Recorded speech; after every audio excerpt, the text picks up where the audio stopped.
hasn't publicly taken questions from reporters nor sat for interviews. She did take a couple of questions on the tarmac yesterday. She took one question at UAW's event with her yesterday.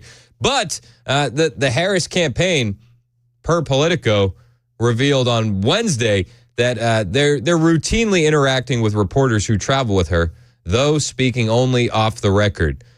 Politico's playbook noted that Harris often visits with the press pool seated at the back of her plane, but speaks to them only off the record. When she does choose to comment on the record about something, she addresses the pool on the tarmac, but does not answer questions, they said. So they're getting private briefings. Private briefings from Kamala Harris. Don't worry, though. She'll sit down with an interview with the likes of a George Slopadopoulous or a friendly like Jake Tapper, probably by the end of the month. Before the month's over, most likely. Does that make you feel better? Yeah, me either. Hyden Harris. They're mimicking the Biden in the basement campaign, and you look at some polls and you can see maybe it's working. She was also asked about the accusations against Tim Walz and stolen valor while she was on the tarmac, and predictably she dodged the questions like Tim Walz dodged a tour of Iraq. Some of the criticism has been about your vice presidential pick and his leading the National Guard at 24 years. Van said that he deserted his own troops, for his own colleagues. What's your take on that? I praise anyone who has presented themselves to serve our country, and I think that we all should. I praise anyone who's served their country. I think we all should. Yeah, that wasn't really the question.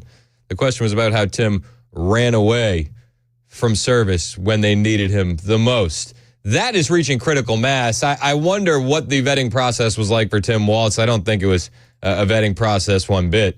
Van Jones even commented on the stolen valor yesterday on CNN, and his advice to the Democrat Party was, guys, clean it up a little bit. Just clean it up. To that point, do you think this is something that the campaign needs to address in a bigger way than they have? Yeah, I think they should clean it up. It's conceivable that he's been loose with his language.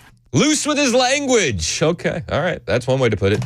Or said stuff that's not, I mean, there's, people are human beings on these campaign trails. And so, but now he's running for a major position. If he needs to clean it up, clean it up. Clean it up. People are human beings. He was a little loose with the language. I don't think Kamala Harris or Tim Walz are human beings. I think they're evil people, lizard people, if you will. But clean it up, says Van Jones. Just clean it up. Just clean it up. Okay. Tim Walz hasn't answered any questions about stolen valor. He dodged those on the tarmac the other day. Of course, he's going to run away from those questions like he ran away from the tour of Iraq. But Tim Walz did give some comments in front of everyone at UAW yesterday. And Tim spent his time going after Donald Trump. He weakened our country to strengthen his own hand. He mocks our laws. He sows chaos and division. That says nothing about how he dealt with his president. We lived through it. Yeah, and the voters in Minnesota lived through you as governor during the Black Lives Matter riots. You weakened your state. You weakened that city by not letting the National Guard go in and do their job and quell the riots. Donald Trump weakened our country. I'm sorry. I remember a president that started no new wars. I remember a president that crossed the demilitarized zone into North Korea without his own private security like a boss. I remember a president that was getting along with Russia and China, and we weren't on the brink of World War III. We weren't. Tim Walz. The lies that they push and the projection from the left is insane.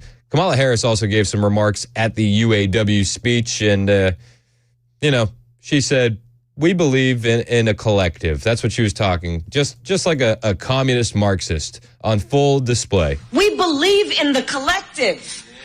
We're not falling for these folks who are trying to divide us, trying to separate us, trying to pull us apart. That's not where the strength lies. Oh, yeah, the people that are dividing us, trying to pull us apart. Again, projection from the left. This is what the Democrats do. They divide everybody into subcategories, into groups, and they pit them against each other. Every single time. We believe in the collective. I'm sure you do. Commies. Kamala Harris, Tim Walz, commies. Without a doubt. And then Kamala Harris had the audacity to talk about hard work. You know, the one thing about all of us is we like hard work. Hard work is good work. Hard work is good work. Obviously. She goes from a black scent there, and then she pivots into her more Blues Cluesy voice, as one Twitter user put it. The thing that we like about hard work is we have fun doing hard work. Yeah, hard work.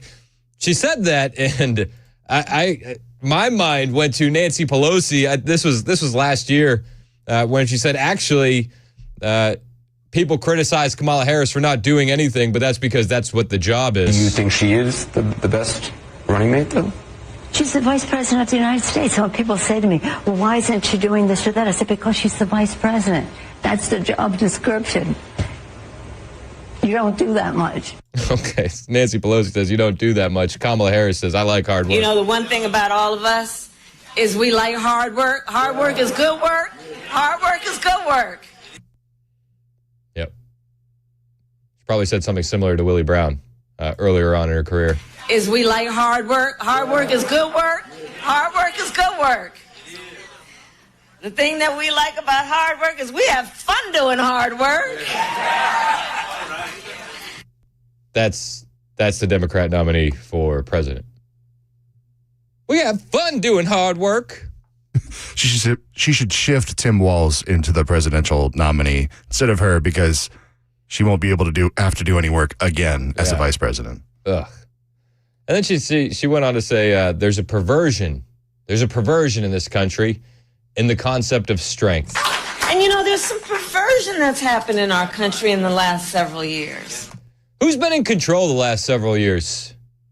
Where there's a suggestion that somehow strength is about making people feel small, making people feel alone.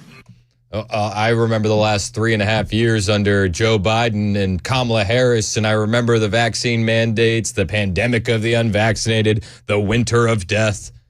Who was making people feel small and alone?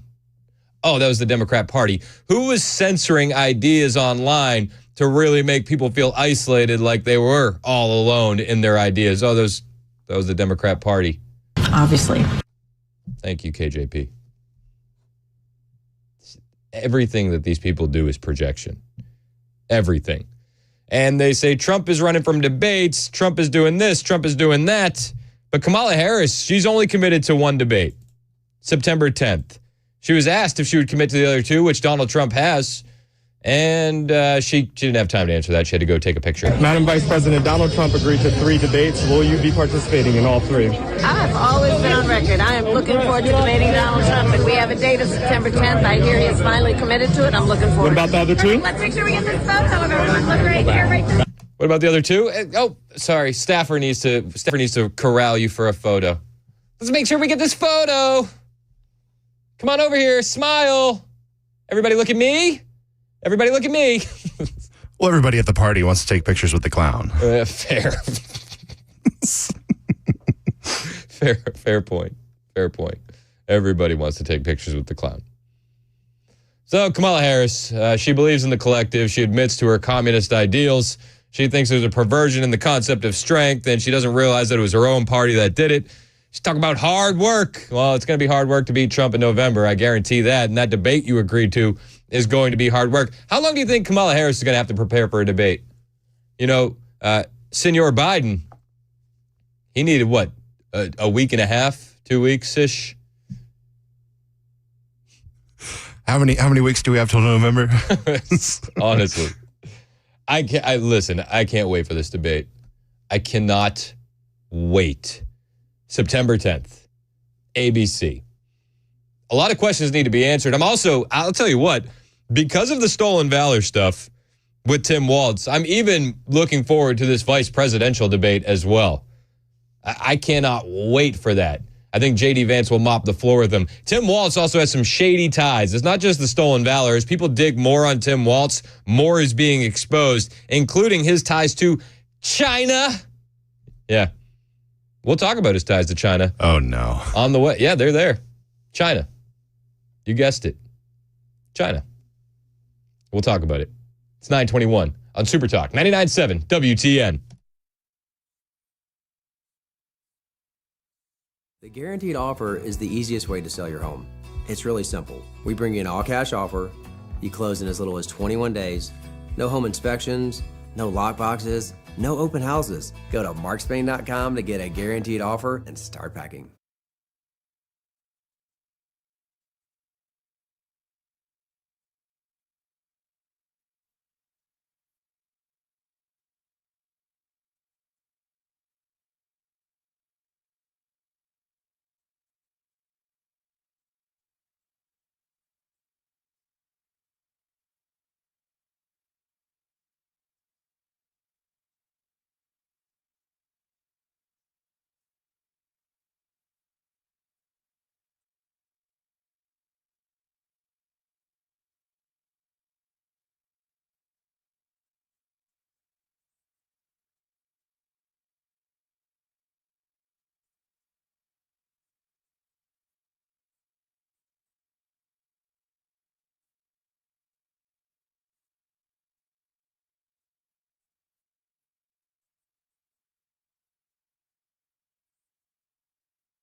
A budget disagreement holding up pay raises for some teachers in Middle Tennessee coming up at 9:30 on Super Talk 99.7 WTN. Thank you, Ken. It's 9:26 on Super Talk 99.7 WTN. My name is Chris Hand.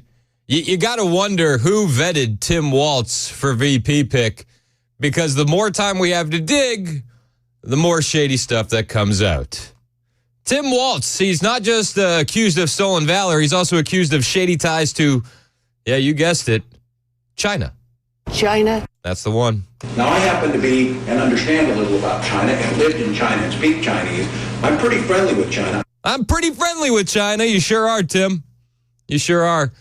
There's 7 troubling coincidences, I think would be the best way to put it, with Tim Walz and China.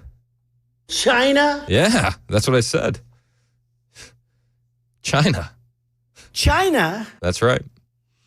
Let's just want to run down the list. Breitbart has this story. And my mind goes back to what we talked about yesterday. Tim Walz has pensions and retirement funds from a lot of companies, but he doesn't have any stocks. He doesn't have any other investments, no property, nothing like that. It's kind of really weird for a guy in his 60s, especially, when you have all the advantages that come with being a member of Congress, as we all can assume. To not take advantage of that system is a little bit weird, per se. But let's run down the list. Breitbart has this.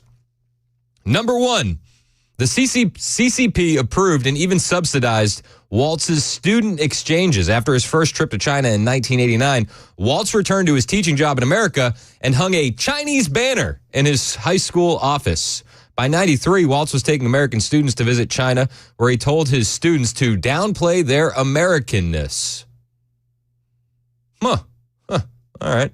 When asked about why he was so interested in China so early on, Walz stated, "China was coming, and that's the reason why that I went." All right.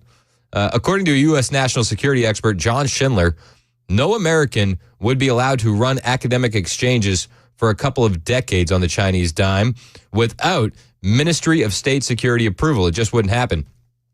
Shockingly enough, Chinese authorities reportedly covered a large part of the cost of the 1993 summer trip. The next year, Walz and the Chinese government jointly sponsored scholarships for American students to visit China. Between 1989 and 2003, Walz traveled with hundreds of students to China. So did Walz or his travel company, Education Travel Adventures, Inc., receive any money from the Chinese government? His public financial disclosures do not go far back enough to know. That's weird. Number 2, this is another troubling connection. A CCP diplomat and other CCP government officials attended Walz's gubernatorial inauguration in January of 2019. Front row seats for the Chinese at his inauguration as governor. A translation from a Chinese government source reveals that Acting Consul General Liu Jun congratulated Governor Walz and expressed his expectation to strengthen cooperation with the new Minnesota government to jointly promote the friendly and cooperative relationships between Minnesota and China. I'm pretty friendly with China. Yeah, we know. Why were CCP members at the inauguration of a Minnesota governor? And why would Chinese diplomats congratulate a sincere critic of Chinese human rights abuses? I'm pretty friendly with China. Number 3, the CCP diplomat left the Walz inauguration to meet with Walz's cronies at the Minnesota's premier globalist NGO non-governmental organization, Minnesota Global. According to the translated Chinese government press release, Acting Consul General Liu congratulated Global Minnesota on the successful holding of the Chinese Theme Year event and said that the Consulate General looks forward to continuing to strengthen communication with Global Minnesota in the new year to promote friendly cooperation between Minnesota and China. I'm pretty friendly with China. Global Minnesota is close with Walz and has sponsored at least one of his foreign trips to Finland. And last December, Walz awarded a Global Minnesota nominee for a business award.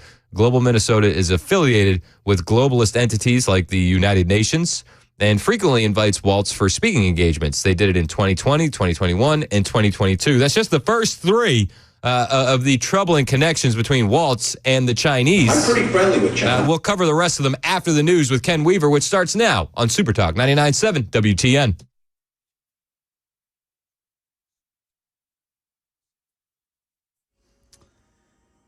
9:30 on the dot. I'm Ken Weaver with your top stories. And in Gallatin today, drivers get ready for some delays for the funeral procession for Sheriff Sonny Weatherford.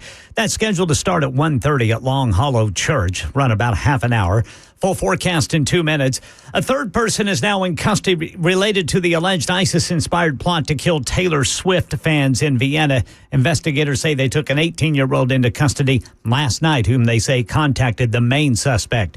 And a budget disagreement holding up teachers' raises in Sumner County. The school board blames the county commission for not voting on a budget that includes raises and sports facilities upgrades. But Sumner County Commissioner Jeremy Mansfeld telling News 2 the budget the board is trying to double dip because there's already money for sports facilities in another budget. If that $5.4 million is separated as it should be, and because it's not necessary, the schools have the money, I feel very good about the possibility of those budgets passing without any problem. Now, that could be resolved at a special meeting on Monday, and that's the latest news. Weather is next. I'm Ken Weaver, WTN News. Thank you, Ken. It's 9:32 on Super Talk 99.7 WTN. I'm Chris Hand, here to tell you about my friends at United Structural Systems. These guys are great. If you have foundation issues, waterproofing issues, or even some mold in your crawl space, call USS today. They are your experts in this field, and they've been doing it since 1994 in Middle Tennessee. And right now, through August 30th, they're going to save you some money,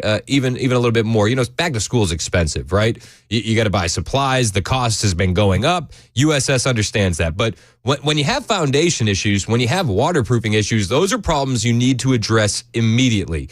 And in this economy, sometimes you're like, well, I got to put this on the back burner so I can pay for this.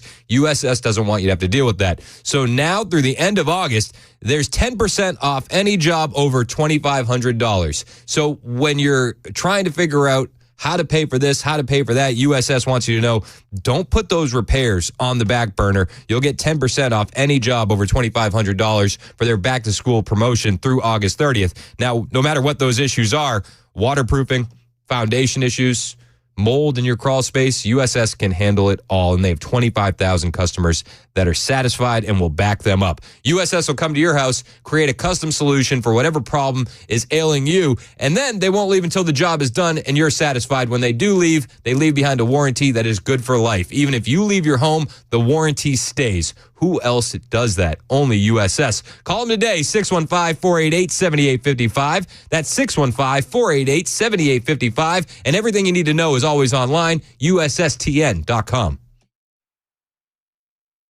Hey, what's up, guys? This is Matt Murphy for Members Nutrition. I want to tell you about the Members Nutrition difference, and I want to encourage you to go over to the Members Nutrition website. Number one, they believe at Members Nutrition that they can sell vitamins and supplements at a lower cost point, and they're doing it every single day at membersnutrition.com. Number two, they want to make these products right here in the United States of America, not from some overseas company, and they do that every single day. I encourage you to go to membersnutrition.com. You'll get 50% off your purchase price at checkout. You don't have to put in any codes. Just go to membersnutrition.com. Once again, membersnutrition.com.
Now, I happen to be and understand a little about China and lived in China and speak Chinese. I'm pretty friendly with China. Yeah, Tim Walz, he is pretty friendly with China. It's Super Talk 99.7 WTN. My name is Chris Hand. Who vetted this guy? Oh, it was Eric Holder. Okay. That checks out, actually. That checks out. You know, as we do more digging, a lot more apparently than Eric Holder did, we're finding out more and more about Tim Walz. The stolen valor claims are very shocking. Very shocking. How did that get by? But maybe even more shocking are his ties to the Chinese. I'm pretty friendly with China. We know. We're finding out more. Apparently Eric Holder didn't do the dig, but, you know, other people are. Breitbart has a list of 7 ties that are a little sus, as the kids say. Just a tad bit sus. I'll run through the first 3. I did them a second ago. The CCP approved and even subsidized a student exchange led by Walz in the early 90s, which was uncommon, very uncommon. CCP diplomats and other CCP government officials attended Walz's gubernatorial inauguration in January of 2019. A little sus. They left the inauguration to meet with some Walz cronies at Minnesota's premier globalist non-governmental organization, Minnesota Global, immediately following that. It's a little suspect, right? But Walz also has close connections to a Twin Cities-based organization that houses an alleged secret CCP police station, one of only 7 secret CCP police stations in the United States. This doesn't get talked about enough, the fact that the Chinese are operating police stations in America. This was a big story maybe a year and some change ago, but it doesn't get talked about enough. And in 2022, Minnesota Global, that NGO that Walz is tight with, partnered with a group called the Chinese American Association of Minnesota, CAM, if you will, to send delegations to China. And that group, the Chinese American Association of Minnesota, has been accused of housing a CCP intelligence agency service center, which is effectively a secret Chinese police station in Minnesota. The Daily Caller actually reported this one. The Chinese Communist Party's United Front Work Department, which at least one U.S. government commission has characterized as a Chinese intelligence service, operates so-called overseas Chinese service centers that are housed within various U.S.-based nonprofits.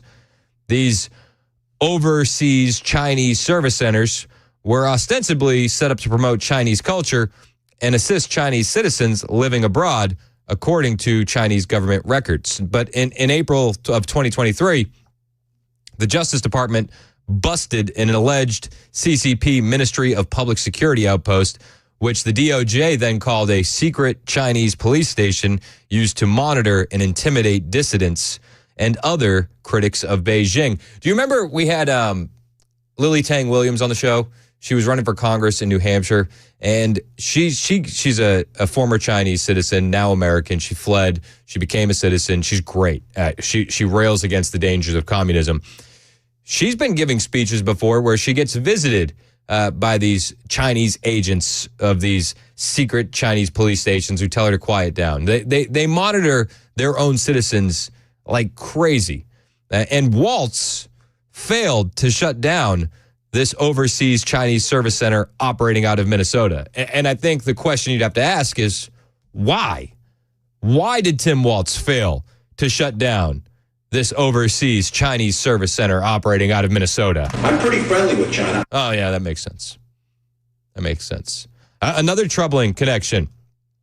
When he was a congressman, Walz praised a CCP-backed event that he attended with CCP diplomats in 2018. He's rubbing elbows with these guys constantly. And according to the Consulate General of the People's Republic of China in Chicago, the event Walz attended was the Greatest Spirit Embrace China, Beautiful Sichuan, hosted at Minnesota University's Northrop Theater. The event was sponsored by the CCP's All China Federation of Returned Overseas Chinese, according to the Chinese government website. I'm pretty friendly with China. U.S. Congressman Walz commented that 30 years ago he celebrated Mid-Autumn Festival for the first time in Foshin, Guangdong. I'm probably butchering it, but I did my best. As Mid-Autumn Festival stands out in Chinese culture as a special day of family reunion, it was his pleasure to enjoy this performance with everyone together. China and the U.S. have a solid tradition of cultural exchanges, and hopefully both countries can maintain this tradition and amicable relations. Well, Tim Walz is VP, it'll be amicable. I'm pretty friendly with China. Another shocking connection. Less than 1 year into his first gubernatorial term, Walz was honored as a guest speaker at multiple CCP-backed influence operation events in 2019. I'm pretty friendly with China. So it's 10 months after his inauguration, and Walz accepted a speaking gig from a CCP-backed event. He's getting paid by these guys, right? You accept a speaking gig. I assume that comes with some change, right? He joined the president of the Chinese People's Association for Friendship with Foreign Countries, CPAFFC, on the short list of speakers. I'm pretty friendly with China. Walz was invited to speak about his experiences in China and Minnesota's connections with China. Walz was also a guest speaker at the U.S.-China People's Friendship Association convention in 2019. And the CPAFFC is effectively a CCP United Front cutout that is accused of directly and malignly influencing state and local politicians in the U.S. Elite capture. We've heard about this so many different times with the Chinese. Elite capture. According to the State Department, the CCP's United Front influence operation is specifically tasked with co-opting and neutralizing threats to the party's rule and spreading its influence and propaganda overseas. I'm pretty friendly with China. Why is Walz so cozy with obvious CCP intelligence operations? And I think the question is, are they paying him for these speeches? I would assume they are, but I don't know for sure. And the last one that is interesting that we have receipts for is Walz has this history of making outlandishly pro-CCP comments. Now, I happen to be and understand a little about China and lived in China and speak Chinese. I'm pretty friendly with China. Yeah, I mean, there's that one. There's the one where he's talking about fostering cooperation with China. Status quo will say, says someone who's been in Congress, says someone who's been in elected office for 25 years, or says someone who's your neighbor, who's been teaching your kids, who's been serving in the Guard unit, and has been fostering cooperation amongst people in China. Fostering cooperation amongst people in China. China? Yeah, that's the one. I know. Walz said that going to China was one of the best things I have ever done, and that if the Chinese had the proper leadership, there are no limits to what they could accomplish. He claims that his teaching position at Macau Polytechnic University helped develop his knowledge of China's unique international status. In 2011, Walz said he developed a great admiration for and a close connection with the Chinese people after teaching there. He's indirectly praised CCP's brutal police when he said that China had almost no crime. They also have almost no privacy and social credit scores and rampant communism, but I digress.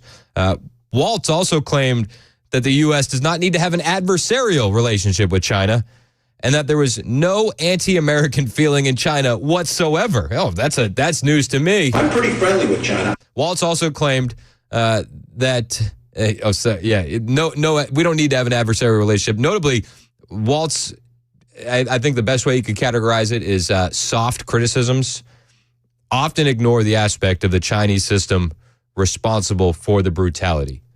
They completely ignore the whole communism part. But, if you listen to Kamala Harris yesterday at the UAW, they're pretty open about their communist tendencies. We believe in the collective. We get it.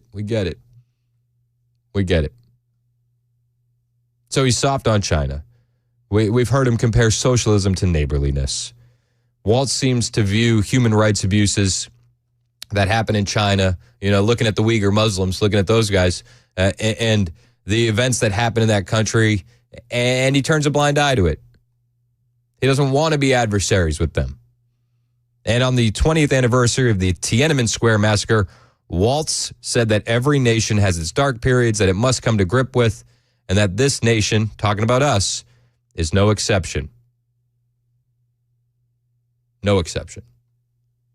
I mean, listen, there's some truth to that statement.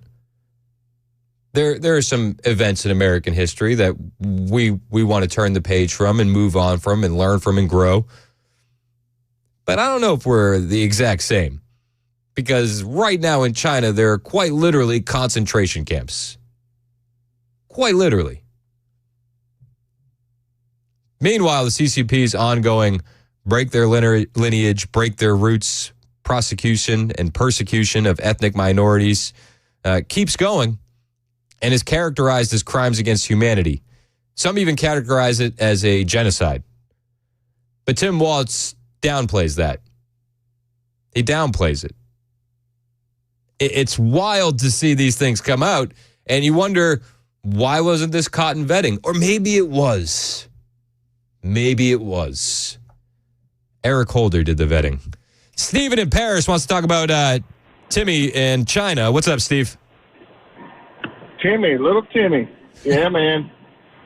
Yeah, they need to, you're digging in the right hole, man. You're definitely down in this wild rabbit hole with this guy with China connections and everything. And it's pretty wild that, you know, being a coach and taking children over there, this is kind of creepy when you see that who he's supporting with the LGBT community in the past and just his stances on all of that, trying to manipulate kids and there may be a lot more worms in this can of worms still to come with this guy.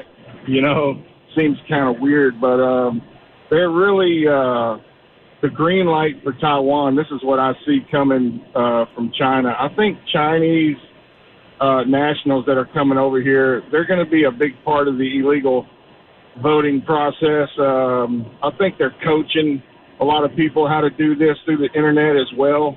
So we really need a lot of overwatch in our United States Postal Service that's actually ran by the executive branch, which is the president, the vice president, and the cabinet is overseeing that part during the election. So we need some Republican support in our post offices to check these votes and to verify all this stuff in this election, because that's really the only way we can shut them down and win this. But you see the fentanyl coming over. They're using the southern border as a bridge. They're using all the southern countries. They're invested in all the South American. And the Chinese are quite literally giving them routes through South America. And I appreciate your call, Steve. There's hotels in Colombia, where all the signage is all Chinese. But I think the biggest red flag for me on Tim Walz and his China connections isn't what we're seeing, it's what we're not seeing. Tim Walz is 60. He's spent a career in politics, right? And he has zero investments. He's pals with Nancy Pelosi, okay? And he has zero investments, no stocks, no bonds, no crypto, no real estate, no index funds, no mutual funds, no private equities. What's the plan then, Tim? I hope it's not, a retirement fund in China. I hope not. Jeff in Hendersonville, you're next on Super Talk. What's up, Jeff? Hey, Chris. Oh, man. Hey, Steve, your previous caller nailed so much. I mean, it's like fighting with Mike Tyson. There's left and right hooks coming from every direction, and then there's that uppercut, you know. So, to me, Tim Walz, who knew much really about this guy prior to this? Extremely radical. I appreciate what you're doing. This is all revelatory. And one thing I learned yesterday that really I think should be the only thing to say really is that when Soleimani was taken out, he lamented the fact it was like a sad day in history for him. And look at what an emboldened Iran is doing in the world right now in terms of the Middle East, right? I mean, that's just one example. Yeah. So I just would be curious, really, how much Chinese money is really going into, PACs that are supporting Kamala. This is, even if you're a Democrat, if you are just a real Democrat, God bless you, because you're a dying breed, too. These progressives, openly communist. This is openly anti-American. Hey, Democrats, I know you hate Trump, but guess what? the guy can't proclaim himself president for life. It's not going to happen. All right. And ask yourself if they're asking Trump, hey, if you lose, are you going to do it peacefully? Let's ask the left that. Yep. Because we know if Trump Absolutely. Absolutely. There's a million places I could go. I'll leave it there. But you talk about a dark time in America. Let's be honest. How dark is this? It's really scary. I'll stop there, Chris. 100%. Appreciate you, Jeff. One of the things Jeff said was, what about all the dark money flowing in? And we've heard about the ActBlue scandals, and a lot of people wonder, where is that money flowing into ActBlue? Attorney General Ken Paxton has actually taken a couple steps to fix that. We'll talk about it next on Super Talk 99.7 WTN. Hey, it's Chris Hand for my friends at Busy Bee Plumbing, Heating, and Cooling. If your AC is not running the way it should be, you're feeling it today. You are. And maybe, some annual maintenance will get it back up running at maximum peak efficiency. Maybe you need to repair something and, gosh forbid, maybe you need to replace the system. Well, no matter what you think you need, the guys to call are Busy Bee. And if you need to replace that system, you're not going to find a better value on replacement systems. Busy Bee offers up to 12 months with no payment, no interest, with approved credit. And now through the end of August, the Beehive Club membership, it's got a special going on. Buy one, get one for the teacher, faculty member, or coach in your student's life. Some kids bring apples. You bring a Beehive Club membership. The Beehive Club membership has so much value. It's only $99. And again, buy one, get one through the end of August for the teacher, faculty member, or coach in your student's life. And you get so much. 3 annual tune-ups, 1 for your heating, 1 for your cooling, 1 for your plumbing. That's going to prevent the repairs. If you do need the repairs, it comes with 10% off. It comes with priority front-of-the-line service. When my AC went down, they were at my home in less than an hour. That was huge. Clutch. Plus a $100 annual accrued replacement credit with a maximum of $1,000. No overtime or holiday fees, and exclusive Beehive member promotions. It'll pay for itself to be a Beehive Club member. And now through the end of August, buy one, get one free for the teacher, faculty member, or coach in your student's life. For satisfaction guaranteed, call Busy Bee, your Rude Pro partner. Busy Bee Plumbing, Heating, and Cooling, 615-775-7833, 615-775-7833, online at busybeehvac.com.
Hey, it's Dan Mandis, and I am so glad that California Closets has fixed my closet catastrophe. After exact measuring and planning, they came over and got to work.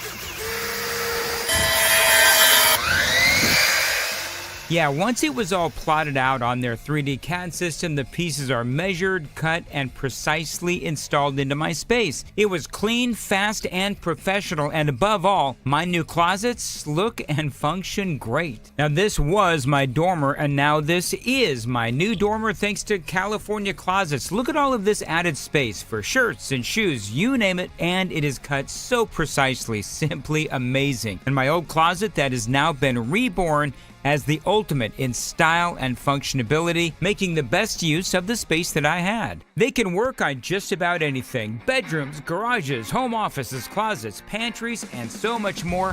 Find them online, CaliforniaClosets.com, and see what they can do for you. You can schedule a free design consultation. Mention my name, CaliforniaClosets.com.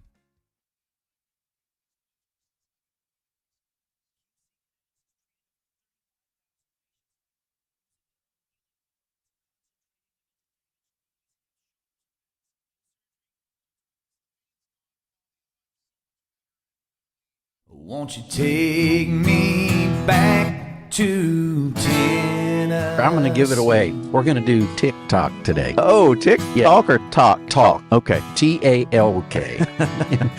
Spring is here. Today we're going to talk about ticks. Bugs are coming out. Unfortunately, ticks are coming out.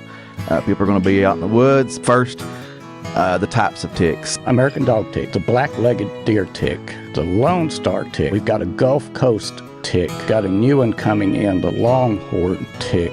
These are the ones we need to watch out for. 75% of vector transmitted diseases now are from ticks. Rocky Mountain spotted fever, rickelosis, tularemia, Lyme disease, almost flu-like. You're going to run a fever.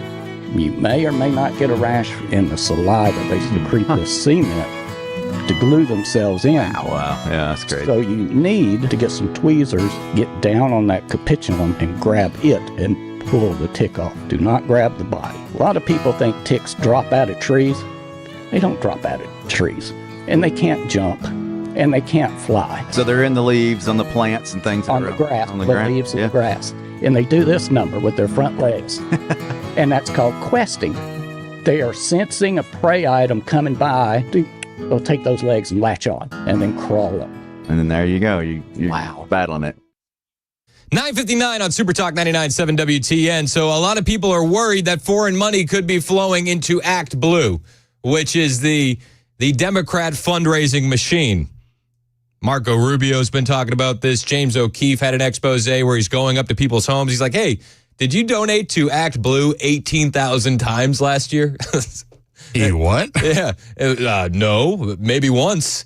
And it's always senior citizens, right? And it's always like way more money than they could afford. Well, one of the things that Marco Rubio said that's an issue is that they don't have the CVV requirement. You know that 3-digit code on the back of your card?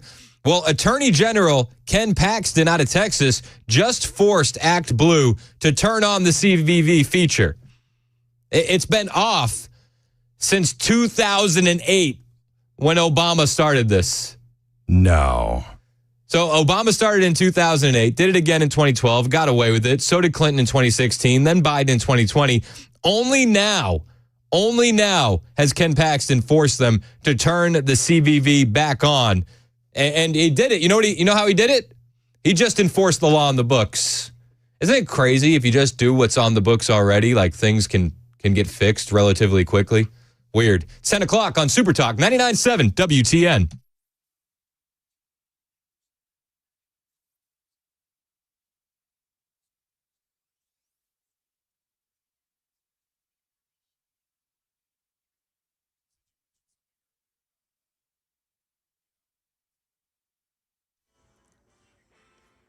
Ten o'clock on the dot. I'm Ken Weaver with your top stories. Got a heads up in traffic for drivers in Gallatin today. That funeral procession for Sheriff Sonny Weatherford is going to start from Long Hollow Church at about 1:30 this afternoon. Expect delays for about half an hour. Full forecast in traffic in 5 minutes. Here in Nashville, a parent is charged with threatening mass violence at a school. Channel 4 says officers stopped Sharina Panjanwani after she allegedly told administrators at Carter Lawrence Elementary she was on her way to the school with a gun. One of the administrators claims to have heard her say she was going to, quote, pull up and shoot out if I need to. Police say Panjwani was carrying an empty holster when they caught up to her. She told them she was upset because the school put her daughter in the wrong category for after-school release after they had been unable to locate her daughter for an hour during the last school year twice. We see that a third teenager has now been arrested in the alleged ISIS-inspired plot to kill Taylor Swift fans in Vienna.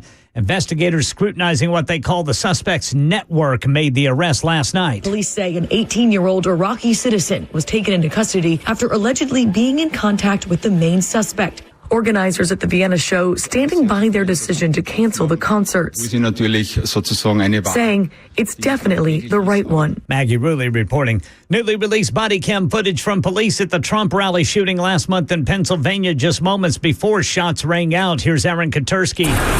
This close, bro. Dude, he turned around on me. He's straight up. The officers hoisted to the roof, seized the shooter, and falls to the ground. He was right where you picked me up, bro. He was on that left side. He calls out directions and cautions officers racing to the rooftop. And he's laying down, prone out, book bag next to him. As more police rush in, guns drawn, the same officer is hoisted up again. You got me up once, get me up again. Once on the roof, it's evident the shooter, Thomas Crooks, is dead. One in custody. Butler County released the footage from police body cameras in response to public records requests from news organizations, including ABC News. That's the latest news. Weather is next. I'm Ken Weaver, WTN News. The guaranteed offer is the easiest way to sell your home. It's really simple. We bring you an all-cash offer. You close in as little as 21 days. No home inspections, no lock boxes, no open houses. Go to markspain.com to get a guaranteed offer and start packing.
It's 10:06 on Super Talk 99.7 WTN. My name is Chris Hand.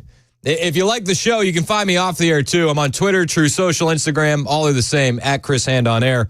I also have 4 kids, so find the podcast, rate it 5 stars, and click subscribe. Do me a solid. Do the kids a solid. It's for the kids. Appreciate it. We were talking about ActBlue. Attorney General Ken Paxton has made them turn on the CVV feature by not requiring that credit card code, you know, the 3 digits on the back of your card. It actually made it so that way fraudulent payments could be done more easily. And this started with Obama in 2008, again in 2012. Clinton did it in 2016. Biden did it in 2020.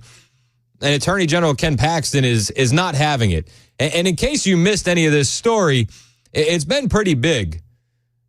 James O'Keefe with O'Keefe Media Group, formerly with Project Veritas, one of the best investigative journalists that we have in the country, he found out that there were donors allegedly contributing to ActBlue thousands and thousands of times, except they didn't recall the donations. FEC data shows that some senior citizens across the U.S. have been donating thousands of times per year. Some of these individuals' names and addresses are attached to over $200,000 in contributions. We went and knocked on a few of their doors to corroborate the data that we received. We're wondering if these donors are victims of what appears to be a money laundering scheme. Cindy No of Annapolis, Maryland, who in the year 2022 allegedly contributed over 1,000 times to ActBlue, totaling $18,849.77. That means Cindy would have had to donate 3 times a day, every day for the whole year. My name's James O'Keefe, and we're doing a story on the number of people that have donated. You did donate to ActBlue, right? Once in a while. What about $18,850? No, I don't think so. You know people are using your address? I don't think so. I don't think so. Well, spoiler alert, they are. And spoiler alert, it's been actually pretty easy to do these fraudulent payments because they didn't have that CVV feature turned on. Thanks to Attorney General Ken Paxton, we're getting that done. There are other attorney generals looking into the ActBlue scandal. I know the Virginia Attorney General is looking into this as well. And this could be a scandal of epic proportions. You know, we detailed the connections that are a little sus when it comes to Tim Walz and China. You know, we've kind of laid that out. And one of the things that people are making accusations of is that this feature being turned off actually really makes it easy for money from foreign actors to flow into U.S. elections. Now, I'm not saying that's happening. I'm just saying I'm looking at these dots and it's hard not to connect. I'm just trying to string together sorts of information, and you know, I should be careful. Pattern recognition is dangerous. It is dangerous in 2024 to recognize patterns, but I'm over here noticing things, and maybe I shouldn't notice. Billy in Nashville, are you also noticing things? Yes, I am. And what's happened is since Kamala was anointed into her position, I have been getting a lot of emails to send money to her campaign, and I started looking at them and looking down at the bottom, and it was ActBlue. And usually when I get emails like that, it's junk emails or just other political emails. All you got to do is go to the bottom and says if you want, just text in stop if you want to unsubscribe. So you go to the bottom there, as I say, click here if you want to unsubscribe. But when you click there to go to unsubscribe, they want information to be able to unsubscribe you, like your full name, your address, your email address, and stuff like that. And I have been hesitant to do it and have not done it yet because it concerns me that they get that much information. What else can they find out about me? And then maybe they could use my information to launder money. Yeah. Next thing you know, it's, hey, Billy in Nashville, this is James O'Keefe. Have you donated 24,000 times in the last 6 months to ActBlue? No, I haven't, and don't plan on giving them a penny. Hey, I appreciate the call, Billy. Chris in Gallatin, you're also noticing things with ActBlue. I warn you to be careful. What are you noticing? Well, it's not necessarily what I'm noticing, but it's what I'm afraid is going to happen next. These donations are going to dry up to ActBlue when they get forced to start showing where they're actually coming from. You're going to have an ActBlue 2, or the next one is going to pop up here in the next couple of weeks, and they're just going to do the same thing. They're going to start a credit card processing with that one, not using the CVV.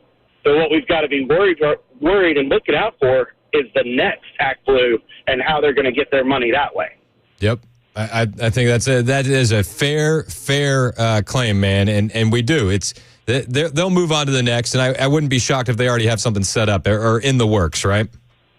Exactly. Yep. It's just they're just going to channel it to that next one, and your next email is going to be, ActBlue tomorrow or something stupid like that. Yep. I hear you, man. And I actually just got a text from my friend Erin, who's in the Red Pilled Moms Club. And she mentioned that she's pretty sure that unsubscribe procedure where you have to put in your address and all that information is illegal. maybe I should send an email to our own Attorney General, John Skrmetti, and see what he thinks about this. Skrmetti actually, he's one of the good ones. I like to see our guys on offense, and I posted this on Twitter last night. Skrmetti is joining the lawsuit that attorney generals are filing against the Biden-Harris administration. It's 14 states in this lawsuit to stop the Biden administration, the Biden-Harris regime, from extending Obamacare benefits to illegal immigrants. So I think he's fearless enough that maybe he should look into this ActBlue scandal as well. I'll send him an email. I was trying to get him on the show to talk about that ACA benefits to illegal aliens, and he didn't have some time this week. We're gonna try and get him on next week. I think there's a lot that he could be looking into, and I think it's important to be going on offense against these slime balls, because when we dig stuff up, they just lie about it. They just lie about it. Like Tim Walz, for instance, the stolen valor, the Minnesotan, which is like the biggest paper in Minnesota, is actually running an article today that says Vance's claims of stolen valor false. False? His claims of stolen valor is false. It's Minnesota's largest paper, the Star Tribune. I think I said the wrong name at first about the paper. His claims of stolen valor are false. J.D. Vance's claims. It's not just J.D. Vance making the claim. And if his claims of stolen valor are false, I would ask them, why is it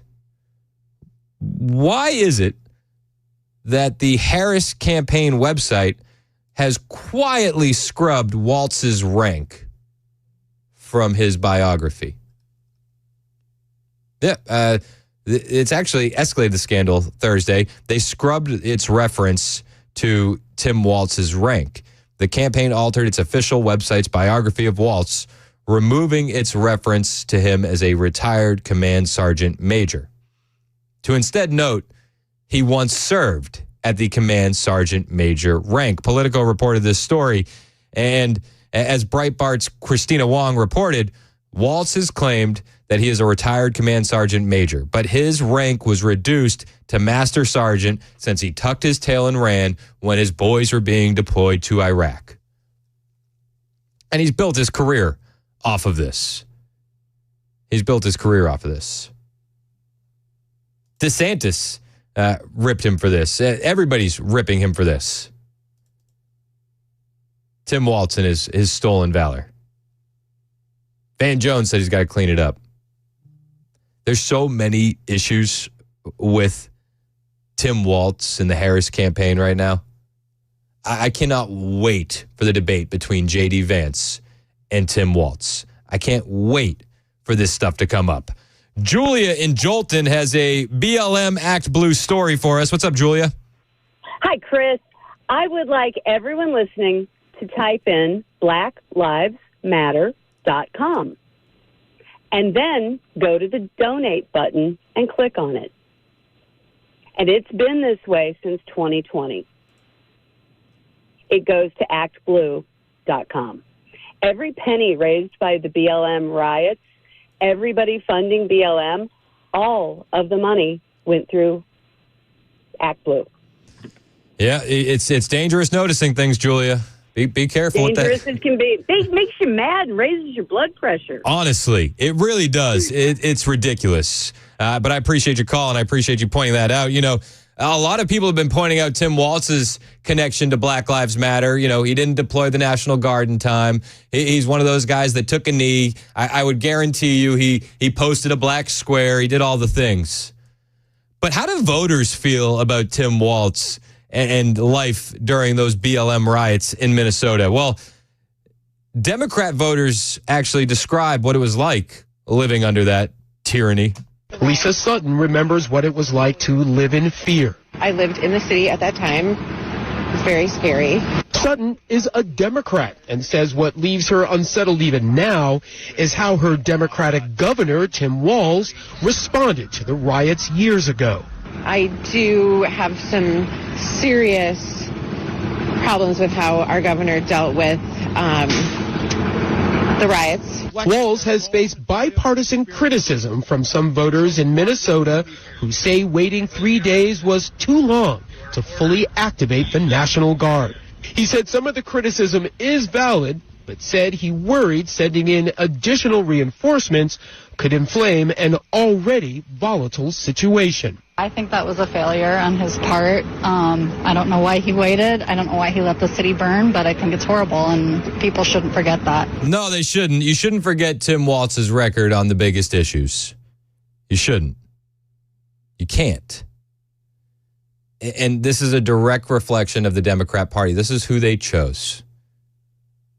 This is their guy. Kamala Harris won't take any questions about this. She won't take any questions about stolen valor. She won't even do an interview. She said she might do one by the end of the month. Maybe. We'll try and line one up by the end of the month. That was yesterday. She said that on the 8th of August. Maybe we'll try and get one in by the end of the month. Listen, at least Harris knows where her strong points are. Going off script, off teleprompter is not one of those. Even Nancy Pelosi admitted that on CNN last night. Do you think that the vice president needs to be more out there talking to reporters, talking about issues in a give and take, not just in speeches? I think she should say what I just said in that sentence. She should be herself. She should be ready. She should know her power in all of this. And I don't give anybody advice except to be themselves and be ready and know the power of their individuality and their authenticity. That's a nice way of saying she's not good at interviews. She's not good at being off script. She needs a teleprompter. She needs to have her hand held by a script. And we all see that. We all see that. In fact, if you look at her speeches, I mean, the script has to be almost exactly the same for her to even succeed. Her entire candidacy so far has been the same recycled script, repeated and repeated and repeated. It really is good to be back in Wisconsin. It is so good to be back in Michigan. Listen, let me tell you, I am clear. The path to the White House runs right through this state. And listen, I am clear. The path to the White House runs right through this state. I took on perpetrators of all kinds. I took on perpetrators of all kinds and had a summer job at McDonald's. I had a summer job at McDonald's. So hear me when I say, so hear me, Detroit, when I say, I know Donald Trump's type. I know Donald Trump's type. And are we ready to fight for it? And are we ready to fight for it? And when we fight, we win. Oh, it's vomit inducing, and I apologize for that. But it's the same thing everywhere she goes, and she can't be taken off script because that's not one of her strengths. As Nancy Pelosi said, play to your strengths. Interviews are not one of them. I don't think debates are one of them either. Tulsi Gabbard eviscerated her at the debate in 2020 during the primaries in Detroit. Eviscerated her. If Tulsi Gabbard can do that, I can't wait to see what Donald Trump can do on September 10th. Donald Trump talked about that. He talked about a lot of things. See, Donald Trump isn't afraid of the press. He took questions for over an hour yesterday at Mar-a-Lago. The audio coming out of it is fantastic. We'll get into it next on Super Talk 99.7 WTN. Hey, what's up, guys? This is Matt Murphy for Members Nutrition. I want to tell you about the Members Nutrition difference, and I want to encourage you to go over to the Members Nutrition website. Number one, they believe at Members Nutrition that they can sell vitamins and supplements at a lower cost point, and they're doing it every single day at membersnutrition.com. Number two, they want to make these products right here in the United States of America, not from some overseas company, and they do that every single day. I encourage you to go to membersnutrition.com. You'll get 50% off your purchase price at checkout. You don't have to put in any codes. Just go to membersnutrition.com. Once again, membersnutrition.com.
Some marijuana convictions in Tennessee could be overturned due to questions about testing, and someone used a car to burglarize a South Nashville coffee shop. Details at 10:30 on Super Talk 99.7 WTN. Thank you, Ken. It's 10:25 on Super Talk 99.7 WTN. Hey, how are you?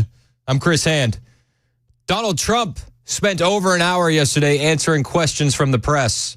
All the members of the press. All sorts of questions.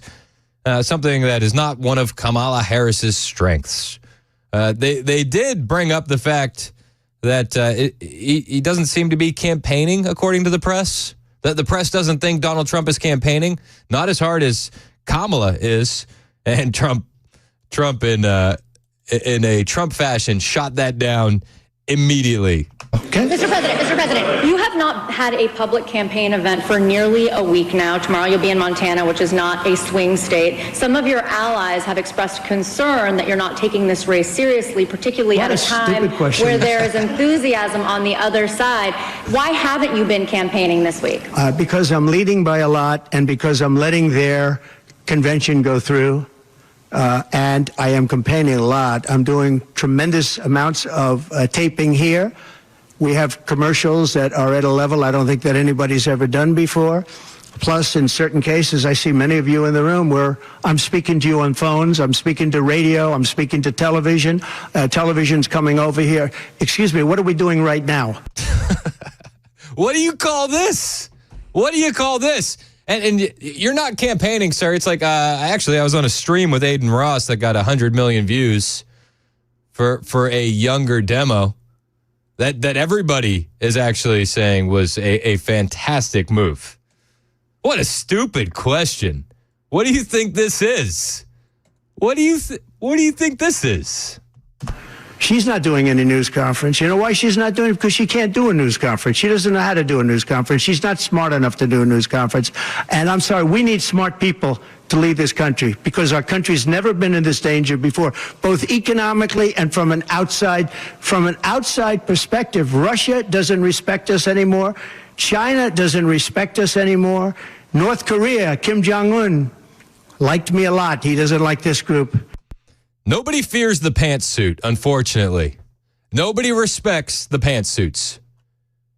I'm sorry. These are just facts. And Kamala can't do these news conferences because, as Trump says, she's not very smart. He just roasts her. And he does it so flawlessly. We are in great danger. We're in great danger of being in World War III. That could happen. No, after their convention, yeah. And I'm going out to certain places to help certain senators get elected. Not even for me. I'm trying to help when I go out to Wyoming or when I go out to Montana, or I'm going to different places to help people. And I don't have to go there because I'm leading those states, as you know, by 35, 40, 50 points. I'm leading by record numbers.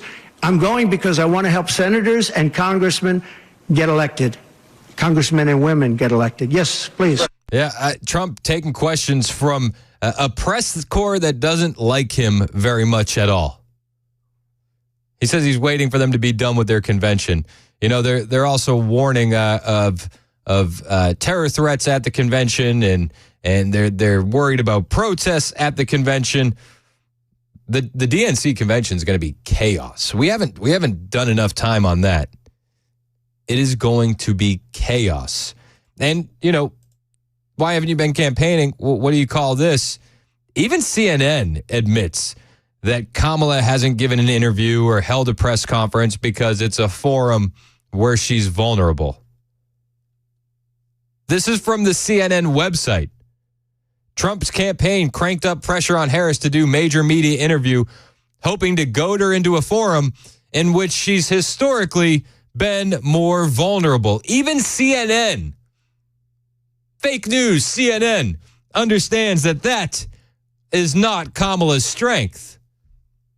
Not one bit. It is Trump's strength.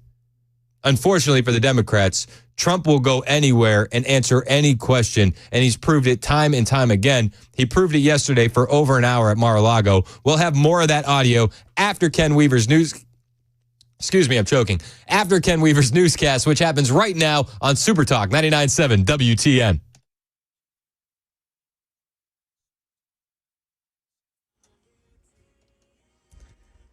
I'm Ken Weaver with your top stories. Got a traffic problem. Going to be on the East Loop downtown. Going to be 24 westbound right there at the Spring Street Ellington Parkway exit. Looks like the center lane is blocked. Some marijuana convictions in Tennessee could be tossed due to questions about the accuracy of testing. News 2 says it impacts at least 4 cases in Sumner County. TBI is expected to give more details later today. Someone used a car to burglarize a South Nashville coffee shop this morning. News 2 says surveillance video shows a man wearing a mask driving a gray sedan into the front doors of Red Bicycle Coffee on Nolensville Pike. He rushes behind the counter to take cash, then grabbed a Diet Coke on the way out. A bit of relief for prospective home buyers with mortgage rates easing. Mortgage rates hit their lowest level in more than a year now, hovering at almost 6.5%. Of course, everything relative there. And this drop comes ahead of the Fed's expected rate cut that could come next month. That's the latest news. Weather is next. I'm Ken Weaver, WTN News. Hey, it's Dan Mandis, and I am so glad that California Closets has fixed my closet catastrophe. After exact measuring and planning, they came over and got to work. Yeah, once it was all plotted out on their 3D CAD system, the pieces are measured, cut, and precisely installed into my space. It was clean, fast, and professional, and above all, my new closets look and function great. Now, this was my dormer, and now this is my new dormer thanks to California Closets. Look at all of this added space for shirts and shoes, you name it, and it is cut so precisely, simply amazing. And my old closet that has now been reborn as the ultimate in style and functionability, making the best use of the space that I had. They can work on just about anything: bedrooms, garages, home offices, closets, pantries, and so much more. Find them online, CaliforniaClosets.com, and see what they can do for you. You can schedule a free design consultation. Mention my name, CaliforniaClosets.com.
Well, thank you very much. Appreciate your being here. Just a statement before I talk about debates. I think that our country is right now in the most dangerous position it's ever been in from an economic standpoint, from a safety standpoint. Both gangs on the street and, frankly, gangs outside of our country in the form of other countries that are, frankly, very powerful. They're very powerful countries, and we don't know what we're doing. We have leadership that has no clue how to handle them or how to handle any other situation.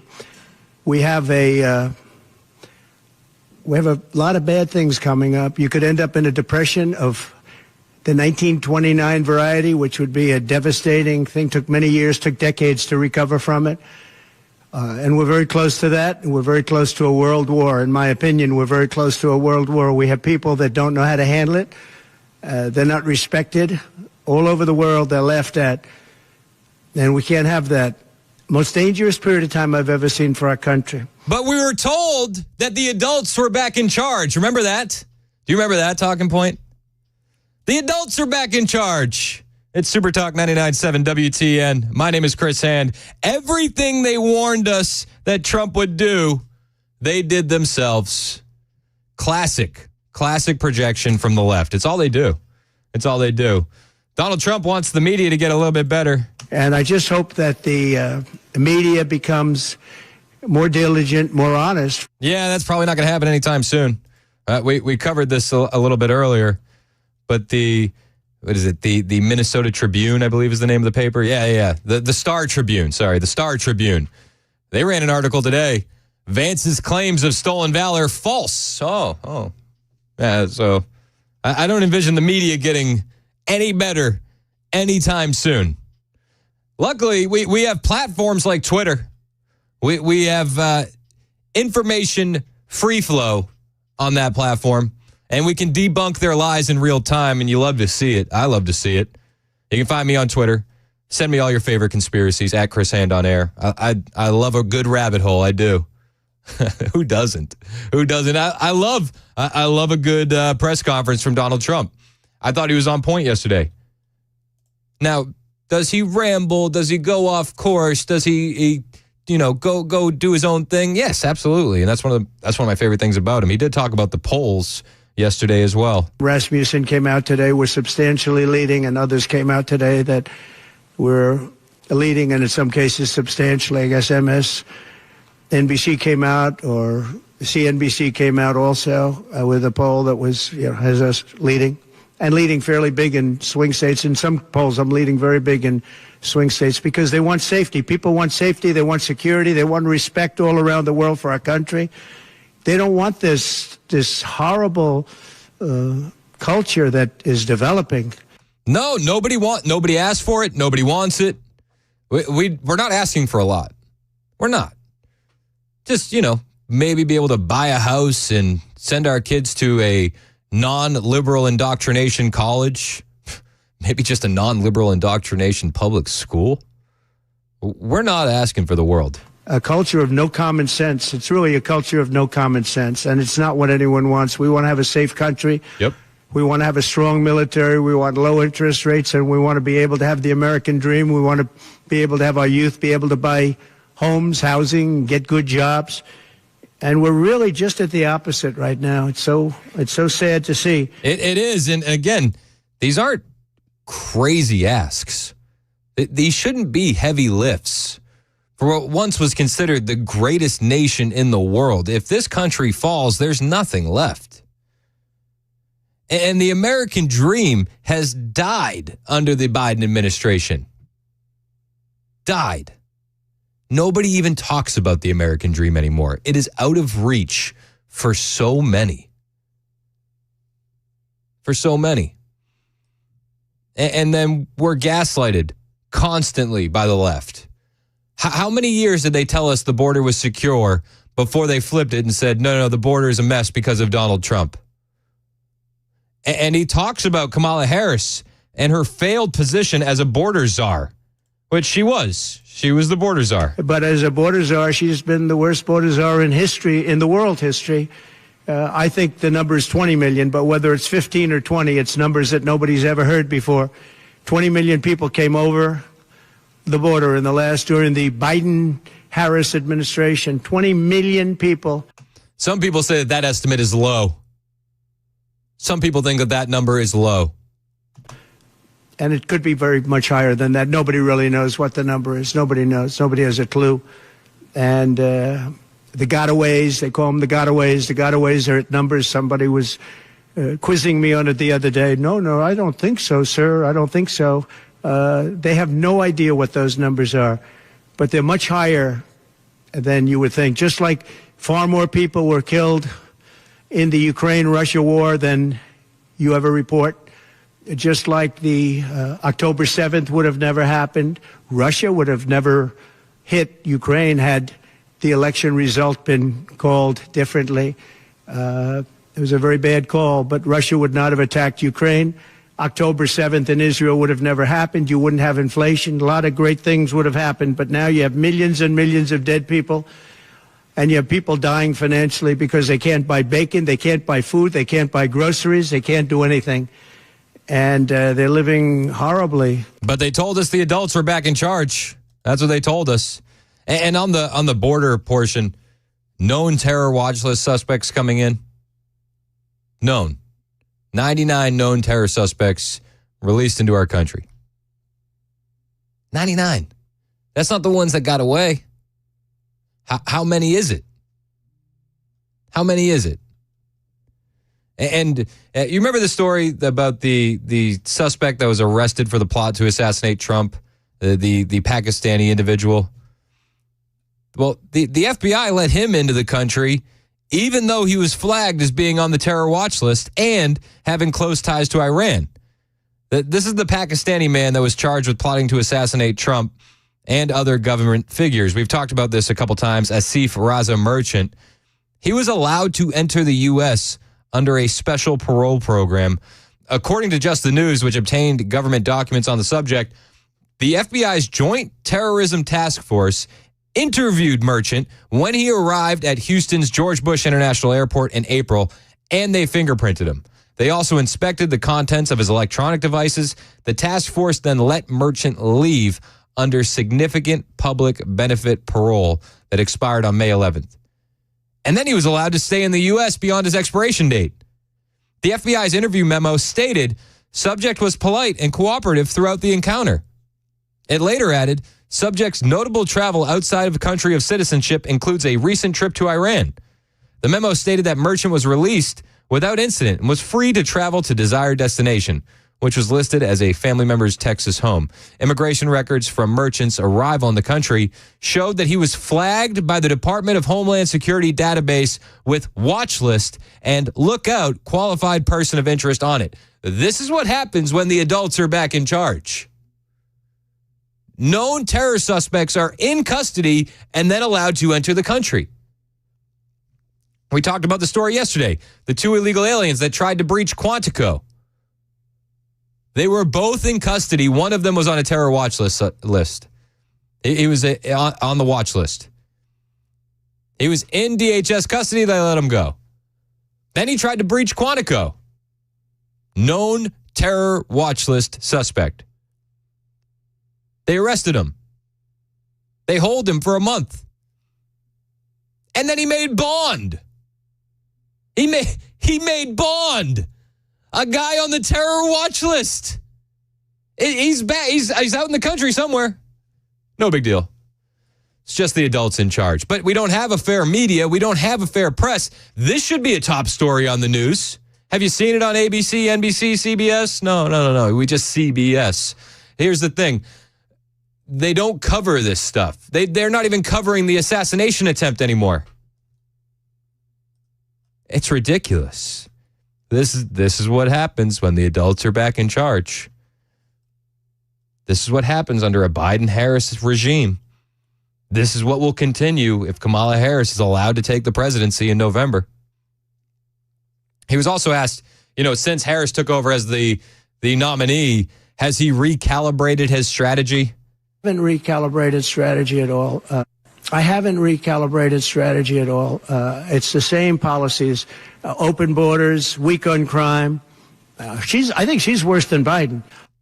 No, he hasn't recalibrated because It's going to be the same thing again if Kamala Harris is elected president, except this time we'll probably lose the country for good.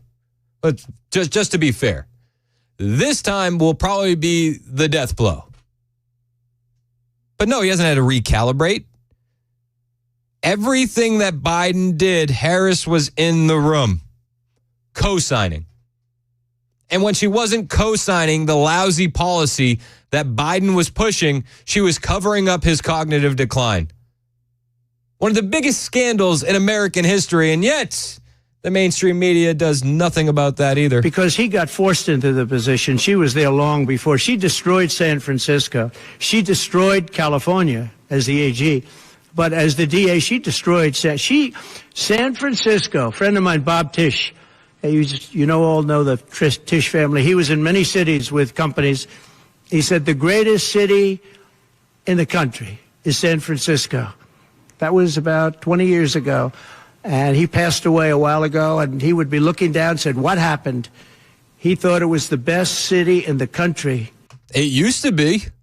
It used to be one of the greatest. That's how quick it can change, man. That's how quick it can fail. He had divisions there, lows. And he would be looking down in horror now when he sees she destroyed no cash bail, weak on crime. She's terrible. Terrible. I think that's the nicest way you can put it. Terrible. Terrible. Now, they have agreed to one debate, September 10th, ABC, George Slopadopoulos. That is the best nickname he's ever come up with. Hands down, there is no better nickname than George Slopadopoulos. I think we can all agree on that. We can't agree on everything. We can all agree on that. Left, right, in the middle. That's top notch. But Trump says that he would do 3 debates. Kamala Harris completely dodged the question on the other 2 debates. Kamala Harris doesn't want to do the Fox News one at all. And Brett Baer and Martha McCallum, listen, they're not going to be overly aggressive towards Kamala Harris. They might just hold her to her record, and that's too much. That alone is too much. But Trump said he'd do 3 debates. We'd like to do 3 debates. We think we should do 3 debates. We think Fox and ABC, and we also have CBS is going to do the vice presidential debate. Which is going to be just awesome. Looking forward to that. Looking forward to J.D. Vance calling out Tim Walz on the stolen valor to his face in front of the entire country. We need that. So CBS will do vice presidential, and I have to tell you, J.D. Vance has really stepped up. He's doing a fantastic job. Yeah, J.D. Vance has stepped up. The incident on the tarmac the other day where he walked up and said, I just want to check out my new plane. It's going to be mine in a couple months. I want to make sure Harris is taking care of it. I was like, yes, sir. Yes, sir. Classy. He walked up to the press corps and he said, hey, I know Kamala doesn't really do questions, but I'm here and I'll answer some if you got them. Solid. Epic troll job. Epic. But, the press corps doesn't mind that Kamala Harris doesn't answer questions because she gives them private briefings off the record on the plane. We talked about that story earlier today. They're happy with that. They're happy with the crumbs that they're giving. They're given by the Harris regime. It's like a bit of Stockholm syndrome. Like I feel like with the press corps, like they've really come to love their captors, and that's how they do with Kamala Harris. And the press continues to lie. They lie over and over. The momentum. Look at the crowd size. Oh my gosh. Trump was asked about the crowd size and the momentum. I had 107,000 people in New Jersey. You didn't report it. I'm so glad you asked. What did she have yesterday? 2,000 people? If I ever had 2,000 people, you'd say my campaign is finished.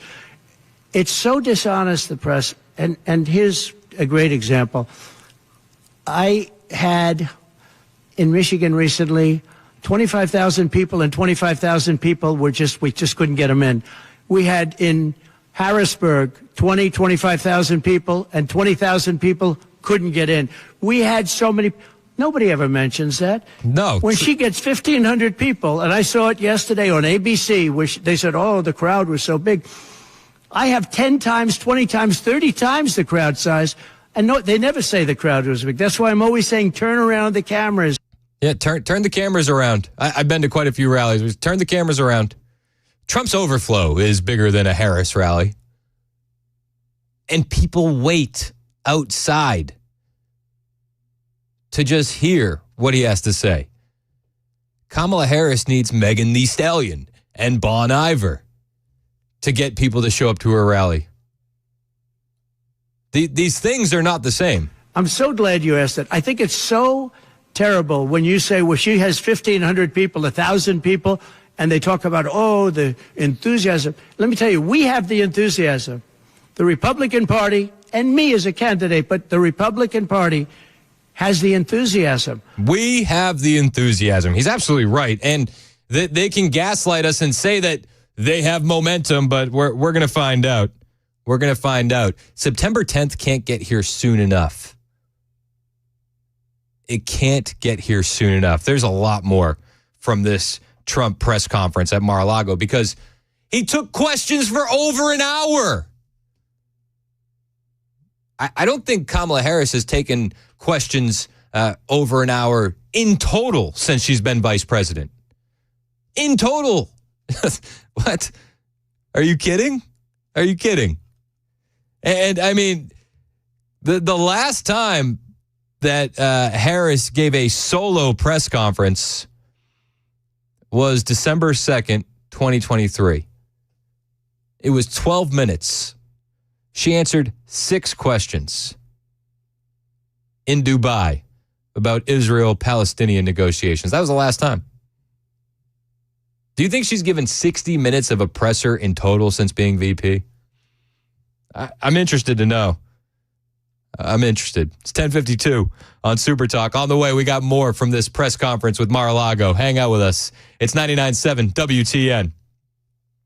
Hey, Chris Hand here from my friends at the Glock store. Listen, if you want to know the best place to buy a Glock, it's the Glock store. They have every Glock in stock. If you want to know the best place to learn, it's the Glock store, where every session is a private lesson. The best place to shoot, well, are you catching where I'm going with this? It's the Glock store. Private rooms, not public lanes, and it's the best place to compete.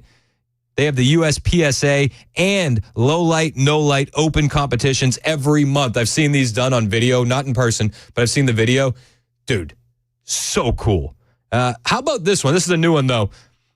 The best place to party. The best place to party? It's the Glock store. It's the Glock store. Ain't no party like a Glock store party. And now they want you to have your party there, no matter what it is. Whatever celebration, birthday, retirement, corporate team building. Maybe you pull up on a pedal pub and the Woo Girls go in and you do a bachelorette party. That's the best place to do it. Parties include a VIP room with a full kitchen, dedicated shooting room, instructors, shooting activities designed for every level, and they include all ammo, even full auto options. It's always fun to get your party started at the Glock store. And if you want to get your party started today, email them at party@glockstore.com. That's party@glockstore.com. Include the day, the time, the number of people, and they'll be right back with you with a great party plan that is going to be tailored to your specific event needs. It's the Glock store, baby. My place to shoot, your place to party. Minutes from the airport, worth the drive from anywhere. Won't you take me back to Tennessee? I'm going to give it away. We're going to do TikTok today. Oh, TikTok or talk? Okay. TALK. Spring is here. Today we're going to talk about ticks. Bugs are coming out. Unfortunately, ticks are coming out.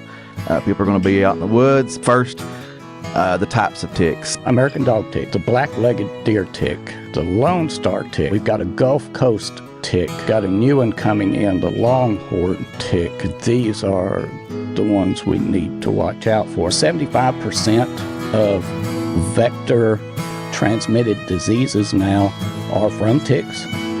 Rocky Mountain spotted fever, rickelosis, tularemia, Lyme disease, almost flu-like. You're going to run a fever. You may or may not get a rash in the saliva. They secrete the cement to glue themselves in. Oh, wow. Yeah, that's great. So you need to get some tweezers, get down on that capitulum and grab it and pull the tick off. Do not grab the body. A lot of people think ticks drop out of trees. They don't drop out of trees. And they can't jump and they can't fly. So they're in the leaves, on the plants and things. On the grass, on the the ground. leaves of the grass. And they do this number with their front legs. And that's called questing. They are sensing a prey item coming by. They'll take those legs and latch on and then crawl up. And then there you go. You're battling it.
Got a crash blocking the right two lanes of 24 westbound on the East Loop downtown. Looks like that inmate that walked off a work crew in Dixon County is now back in custody. And budget disagreements holding up pay raises for some teachers in Middle Tennessee at 11 on Super Talk 99.7 WTN. Thank you, Ken. 10:59 on Super Talk 99.7 WTN. I'm Chris Hand. You can find me on Twitter, True Social, Instagram, at Chris Hand on Air. Watch the show.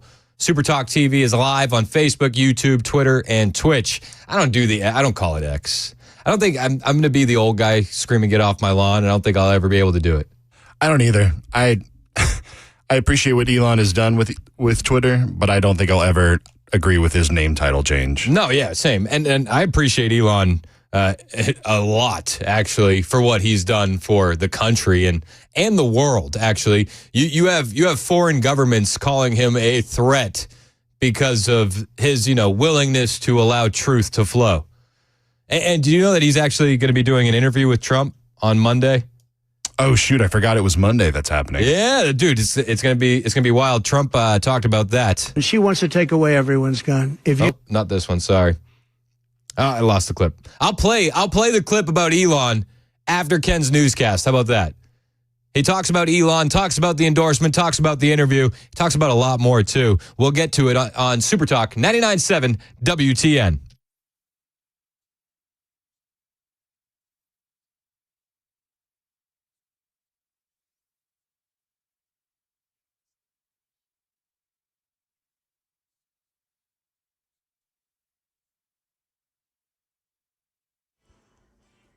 11 o'clock on the dot. I'm Ken Weaver with your top stories. Traffic heads up for Gallatin today for the funeral procession for Sheriff Sonny Weatherford, set to start at about 1:30 from Long Hollow Church. Full forecast and traffic in 5 minutes.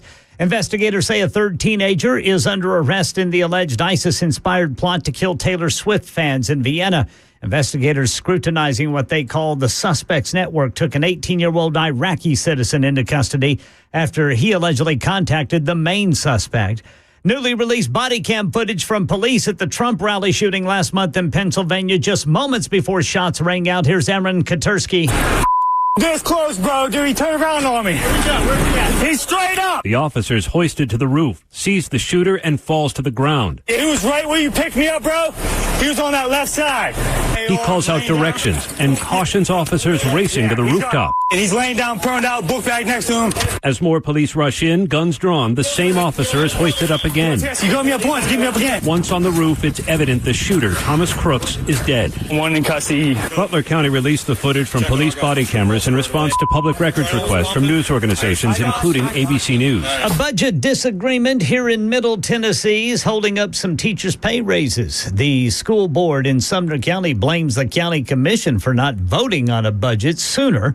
But Sumner County Commissioner Jeremy Mansfield tells News 2 the budget the board wants commissioners to pass includes millions of dollars for sports facility upgrades, which isn't necessary because there's money for that in another budget. If that $5.4 million is separated as it should be, and because it's not necessary, the schools have the money, I feel very good about the possibility of those budgets passing without any problem. Well, they're going to try to resolve it at a special meeting on Monday. That's the latest news. Weather is next. I'm Ken Weaver, WTN News. The guaranteed offer is the easiest way to sell your home. It's really simple. We bring you an all-cash offer. You close in as little as 21 days. No home inspections, no lock boxes, no open houses. Go to markspain.com to get a guaranteed offer and start packing.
$11:05 on Super Talk 99.7 WTN. Sorry, my wife is sending me pictures of the kids. They're down in a creek.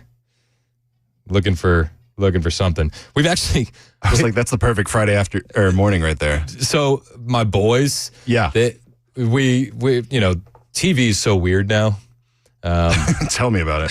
So we try to play old stuff, and we introduce them to the Crocodile Hunter. Yes. Steve Irwin. Yes. And they've been like on a kick on the Crocodile Hunter. They love it. As they should be. So now they're like, they're hunting for crocodiles down at Stones River, I think. That's awesome.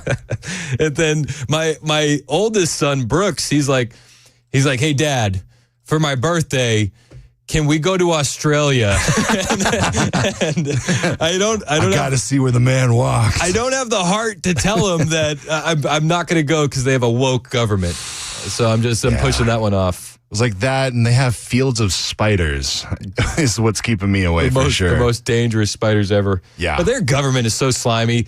And after the COVID stuff, it's like, ugh, yuck. And then I look around at our government. I'm like, oh, yeah, well. Makes sense. Yeah, let's not throw stones in a glass house. Trump is taking a look at our government as well. And you know what? I do feel like he has some empathy for how they treated Joe Biden. I really do. And you listen to this. You tell me, do you think that Trump feels bad for Joe Biden? I think on a certain level, he really, really does. The Democrats are really the radical ones on this because they're allowed to do abortion on the 8th and 9th month and even after birth. If you look at your new governor from Minnesota, he's like the governor previous, the former governor. I don't want to get him mixed up because Glenn is doing a good job and he's leading our whole campaign in Virginia. If you're confused, I am too. That was the wrong clip. Sorry about that. There's so many cuts from this Trump interview, and I played the wrong one. I apologize. 12. There's like 20 cuts from this, so I apologize. But he was talking about Joe Biden and how they took it from him. 4, 5, 6, 7, 8. This is it right here. He feels bad for Joe Biden. The presidency was taken away from Joe Biden, and I'm no Biden fan, but I'll tell you what, from a constitutional standpoint, from any standpoint you look at, they took the presidency away. And people were saying he lost after the debate. He couldn't win. Well, I don't know that that's true necessarily, but whether he could win or he couldn't win, he had the right to run. And they took it away. They said they're going to use the 25th Amendment. They're going to hit you hard. Either we can do it the nice. I know exactly because I know a lot of people on the other side, believe it or not. And they said, we'll do it the nice way or we'll do it the hard way. And he said, all right. So they've really taken, what they've done is pretty incredible. I feel like he does feel bad for Biden on a certain level. And you know what? I think on a certain level, we all feel bad for Joe Biden because of the cognitive decline, because we understand he's been propped up and pushed to the front, and he's not actually running the country. You do feel bad for him. It's elder abuse. And then the person that they put in there gets no votes. They took 14 million votes away from the Democrats in the primaries that went to Joe Biden, and they put somebody in who couldn't even get a vote in the primaries in 2020, Kamala Harris. But the fact that you can get no votes, lose in the primary system, in other words, you had 14 or 15 people, she was the first one out, and that you can then be picked to run for president, it seems to me actually unconstitutional. Yeah, it does. It feels gross, doesn't it? It feels gross. He called her at one point during this the first loser because she was the first one out in 2020. He did talk about Elon Musk. You know, we talk about a lot about Elon Musk and Twitter, and I mentioned this earlier, how good it is that we have a free flow of information in this country and globally, honestly.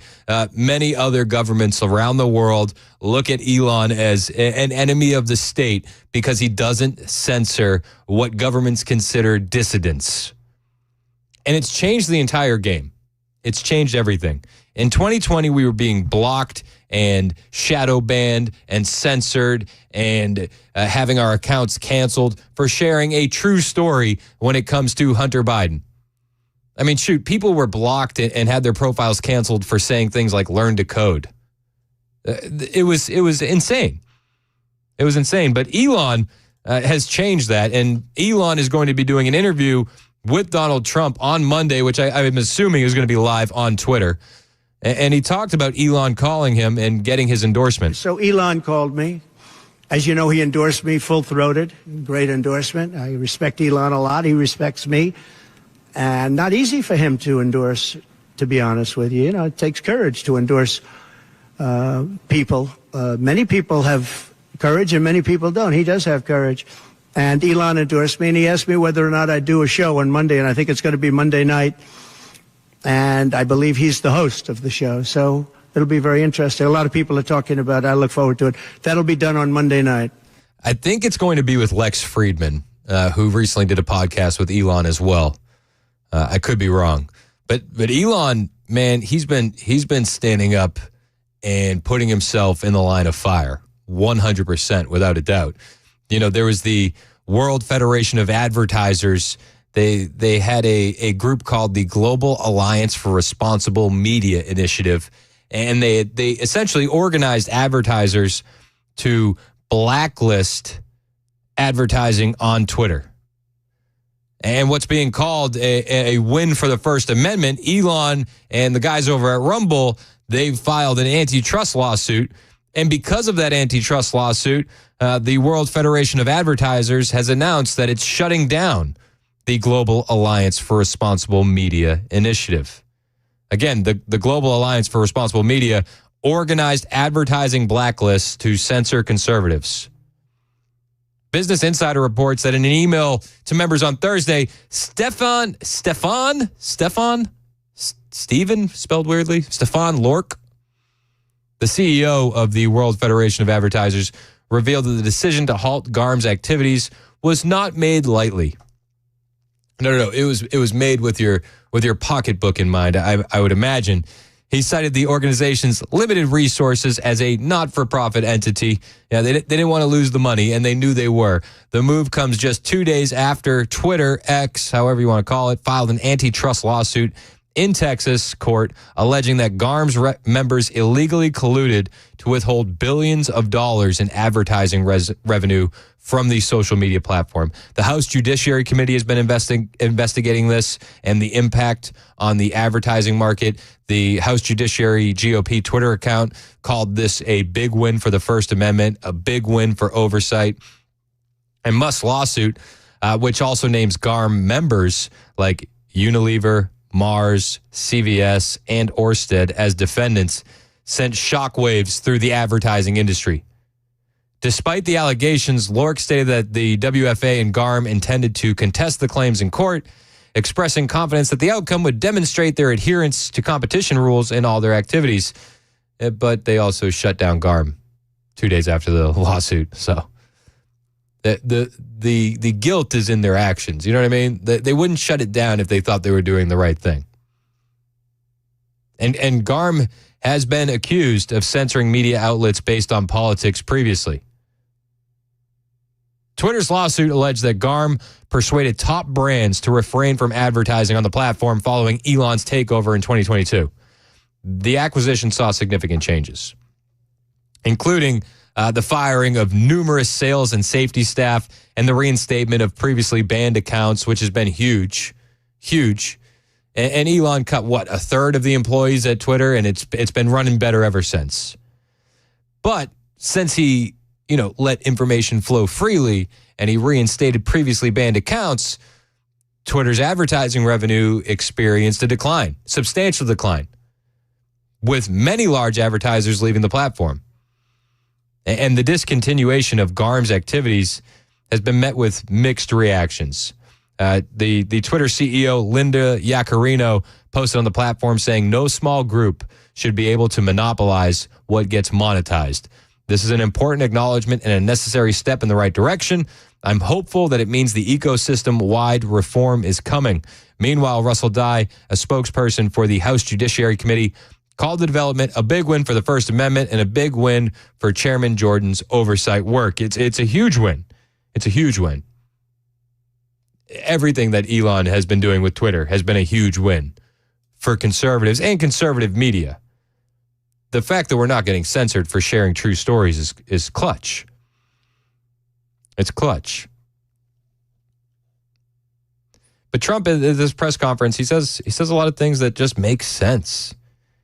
He talks about the election and how people are going to vote. And he says, people are going to vote with their stomachs. The polls have suggested. There are some polls that say we're going to win in a landslide. People are voting with their stomachs, meaning they're going to the grocery store. They're paying 50, 60, 70% more for food than they did just a couple of years ago. Look at what's happened to energy. Look at what's happened not only to their cars, where gasoline's gone from $1.87, and we had moments when it was below that, but it's gone from $1.87 to $5, $6, and $7. And they take the strategic national reserves and they take it out, even though it's peanuts compared, it doesn't last long. But they're virtually empty now. We've never had it this low. No, and it's dangerous for the country that the strategic oil reserves are that low, because those strategic reserves are for wartime. It's for when chaos hits. And under Biden-Harris, they're very, very low. And Trump goes on to say, they didn't drain it to help anybody. They drained it for votes. And a lot of the stuff you see is for votes. Well, there's a lot of convenient things that happen right around election time. Draining the strategic oil reserves is one of those things. And he's using that to keep the gasoline prices as low as possible. He's sucked all of the oil out, essentially the gasoline, to keep the price down a little bit, and it's had very little impact. But you know what? We have no strategic national reserves now. He's emptied it. It's almost empty. It's never been this low. And I had it at a good level, and I would have had it more if the Democrats would have approved the deal. I had a deal to buy it at $22 a barrel, and now it's going to be close to 100 pretty soon, my opinion. Everything was cheaper under Trump because he unleashed American energy. Drill, baby, drill. We need to get back to that. And the Democrats didn't want to do that, but we bought a lot anyway, and we had it pretty good. And what they've done to the national reserves, the strategic national reserves, is, as you know very well, because you cover it, but what they've done is incredible. They've just, for the sake of getting some votes, for the sake of having gasoline, that's meant for wars. It's meant for, tragedy. It's not meant to keep a gasoline price down so that somebody can vote for Biden, or in this case, Kamala, who, by the way, is worse than Biden, and she's actually not as smart. Okay? She's actually not as smart. That's hard to believe, isn't it? No, it's not too hard to believe, actually. See, I don't agree with everything Trump says. I don't think that's hard to believe. I think it's very easy to believe that she's not as smart as Biden. She's a bit younger. She talks a bit smoother. No stutter that she had to overcome. Yet she always walks hand in hand with that teleprompter. And she doesn't give any interviews. And she doesn't take any questions. The thing is, none of the policies will change under Biden-Harris to Harris-Walz.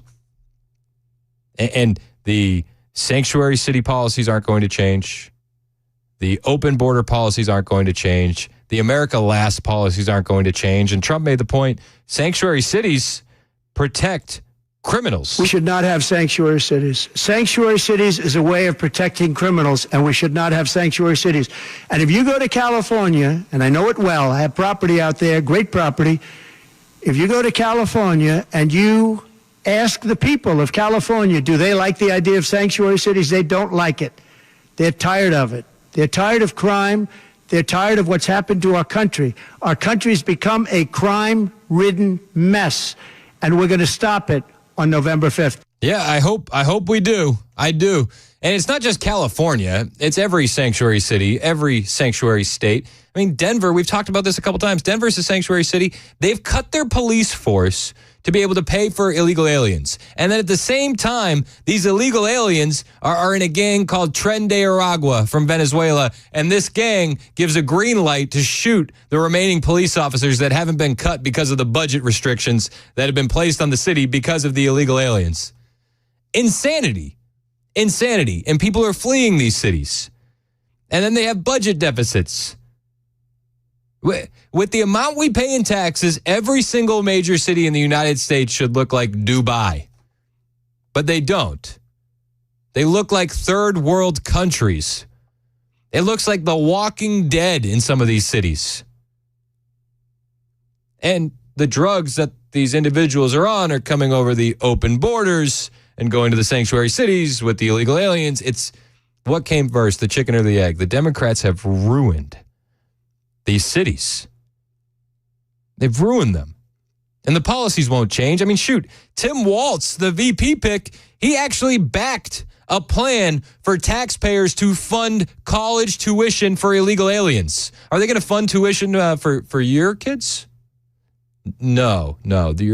Your kids are citizens, so they don't get the same benefit as illegal aliens. It's 11:21 on Super Talk 99.7 WTN.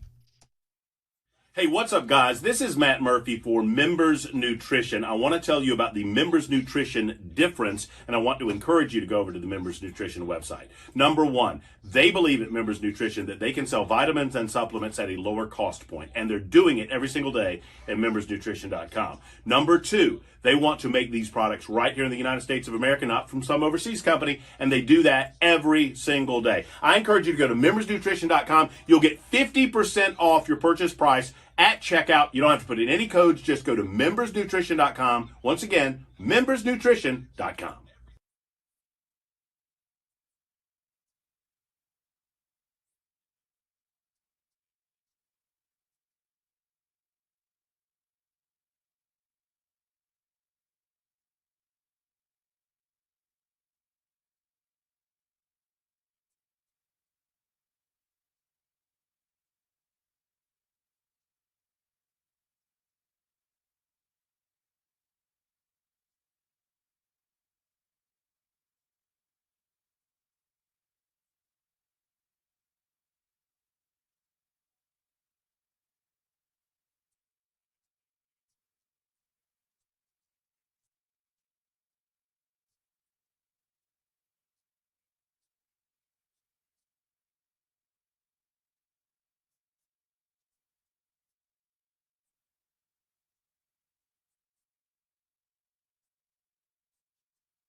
Well, the accuracy of marijuana testing means some criminal convictions could be overturned here in Tennessee. We've got details coming up at 11:30 on Super Talk 99.7 WTN. Thank you, Ken. 11:25 on Super Talk 99.7 WTN. I'm Chris Hand. You can find me on Twitter, True Social, Instagram, at Chris Hand on Air. Take us with you wherever you go. The iHeartRadio app, the TuneIn app. Podcasts available on the 99.7 WTN app and on Apple and Spotify. We got some more Trump audio to get to. The press conference at Mar-a-Lago yesterday was a banger. I think there were more in attendance for Trump's press conference than were in attendance for Kamala Harris and Tim Walz at the UAW rally. You know, I think has UAW officially endorsed Kamala? I know they endorsed Biden, but it's just like the leaders do. The actual UAW workers are like, yeah, no thanks, no thanks. A vote for Harris is a vote for unemployment. Let's be real. That's what that would be. But Trump is out there, and a lot of people, Kamala Harris included, say Trump is going to weaponize the Department of Justice. He's going to go after his political enemies. And, well, no, that's what the left does. And he was asked about Steve Bannon. Does he think that's politically motivated? I'll ask you, do you think that was politically motivated? Absolutely. President, do you believe that the imprisonment of Steve Bannon was politically motivated? Yeah. Mr. President. Because other people have done far bigger things than Steve Bannon. Sure, it's politically motivated. I think it's a horrible thing they did. Look, they've weaponized government against me. Look at the Florida case. It was a totally weaponized case. All of these cases, by the way, the New York cases are totally controlled out of the Department of Justice. They sent their top person to the various places. They went to the AG's office, got that one going. Then he went to the DA's office, got that one going, ran through it. No, this is all politics, and it's a disgrace. It is. It is all politics, and it's a disgrace, whether it's Steve Bannon or Peter Navarro. Oh, my gosh, they defied subpoenas. You know who else has defied subpoenas? Merrick Garland, Hunter Biden. Not in jail. Isn't it weird how that works out? But Trump, he'll weaponize the DOJ. It's, did he lock up Hillary Clinton? Did he lock up Hillary Clinton? I know a lot of us wanted that. Me included. In fact, looking, hindsight's 2020. You look back on everything that's happened. Maybe he should have. But he was asked about that yesterday also. Hillary Clinton. Why didn't you lock her up? With Hillary Clinton, I could have done things to her that would have made your head spin. I thought it was a very bad thing. Take the wife of a president of the United States and put her in jail. And then I see the way they treat me. That's the way it goes. Yep. 2 tiers of justice based solely upon political ideology. And you know what? To be fair, Trump is right. It would have been a bad look. It would have. You lock up the first lady who ran against you in 2016, as much as we would have loved it, as much as she deserved it, it would have been a bad look. But I was very protective of her. Nobody would understand that, but I was. I think my people understand it. They used to say, lock her up, and I'd say, just relax, please. We won the election. I think it would be I think it would have been horrible for our country and we had her between the hammering of all of the files. And don't forget, she got a subpoena from the United States Congress. And then after getting the subpoena, she destroyed everything that she was supposed to get. After the subpoena, she destroyed all that. Remember the acid wash? Remember the bleach bit? The hammering of cell phone? That was after the subpoena. Steve Bannon defies a subpoena and it's straight to jail. Peter Navarro defies a subpoena, it's straight to jail. 2 tiers of justice. It couldn't be on better display. I thought it was so bad to take her and put her in jail, the wife of a president of the United States, and then when it's my turn, nobody thinks that way. Nope. I thought it was a very terrible thing. And she did a lot of very bad things. I'll tell you what, she was pretty evil. But in terms of the country and in terms of unifying the country, bringing it back, to have taken her and to have put her in jail, and I think you know the things as well as I do. There were some pretty bad acts that she did. Yep. I think it would have been very bad for our country. And a lot of my people, a lot of the MAGA, as they call them, but the base. And I think the base is 75% of the country, far beyond the Republican Party, because we're a party of common sense, and I'm a person of common sense. I want to have low taxes. I want to have strong borders. I want to have a strong military so that China and Russia, look, they've allowed China and Russia to do the impossible combined. They're natural enemies. They always have been, because China needs more land and Russia has it. Where's the lie? Where's the lie? Everything they accused Trump of doing in his first term, starting World War III, cozying up to dictators and communists, is what Biden has done in the last 3.5 years. It's what Harris has assisted with every step of the way. Don't ever let them tell you that Harris isn't responsible for the Biden record. She absolutely is. It's 11:30 on Super Talk 99.7 WTN.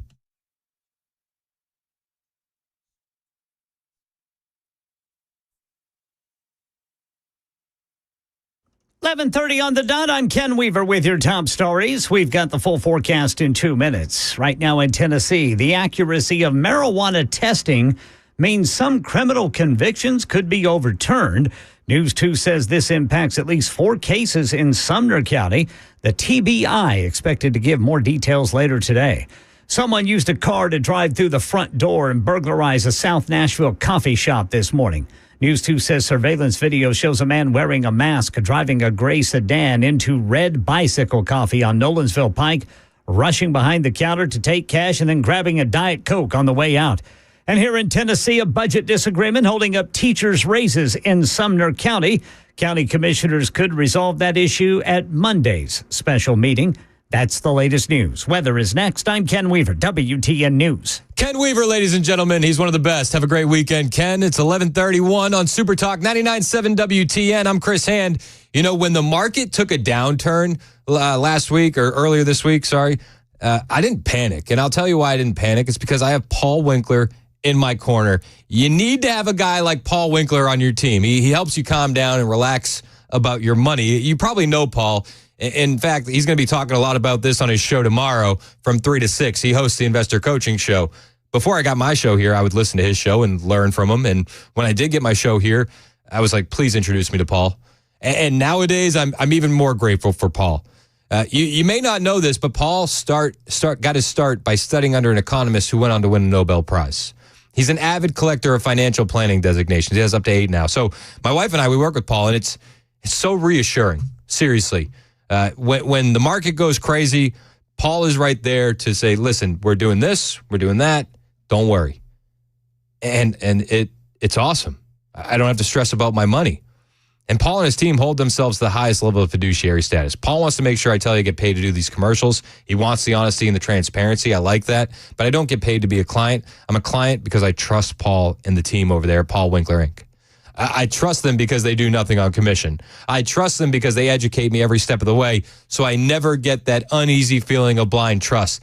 They can do the exact same thing for you. Set up a 15-minute phone call today. All you need to do is hop on the website, paulwinkler.com. They'll look at your whole financial picture and then help you make some decisions. Set up your phone call right now, paulwinkler.com.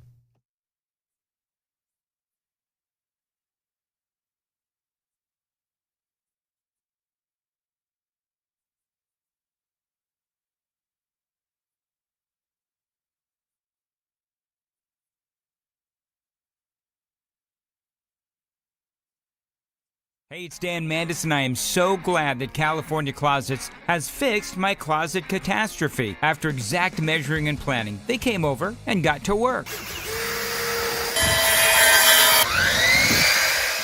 Yeah, once it was all plotted out on their 3D CAD system, the pieces are measured, cut, and precisely installed into my space. It was clean, fast, and professional, and above all, my new closets look and function great. Now, this was my dormer, and now this is my new dormer thanks to California Closets. Look at all of this added space for shirts and shoes, you name it, and it is cut so precisely, simply amazing. And my old closet that has now been reborn as the ultimate in style and functionability, making the best use of the space that I had. They can work on just about anything: bedrooms, garages, home offices, closets, pantries, and so much more. Find them online, californiaclosets.com, and see what they can do for you. You can schedule a free design consultation. Mention my name, californiaclosets.com.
11:37 on Super Talk 99.7 WTN. My name is Chris Hand. How you doing? You ready for this weekend? I'm ready for the weekend. It's been a doozy of a week with the news, man. A doozy. The amount of ups and downs we've had all over the place just from the Democrats alone. And crazy. Well, they've been the lows. Trump has been the highs for sure. Yeah. And we've learned since yesterday, we got a debate on the schedule, September 10th, ABC. That's pretty cool. That's pretty cool. One of the things I wanted to get to, and I want to make sure I play this, the ads that are being put out in Pennsylvania in the Senate race, fantastic. There's a guy running for Senate, Dave McCormick, in the state of Pennsylvania, and he's running against a guy named Bob Casey. And the McCormick team has some of the best advertisements that I've seen. And he put out a new one yesterday. Fantastic. It goes against Harris, Walz, and Casey. And it's one of my favorites. This is the latest ad from Dave McCormick, Senate candidate in PA. Everyone beware, because they're not going to stop. Violent protests raged for a second straight night. They're not going to stop before Election Day in November, and they're not going to stop.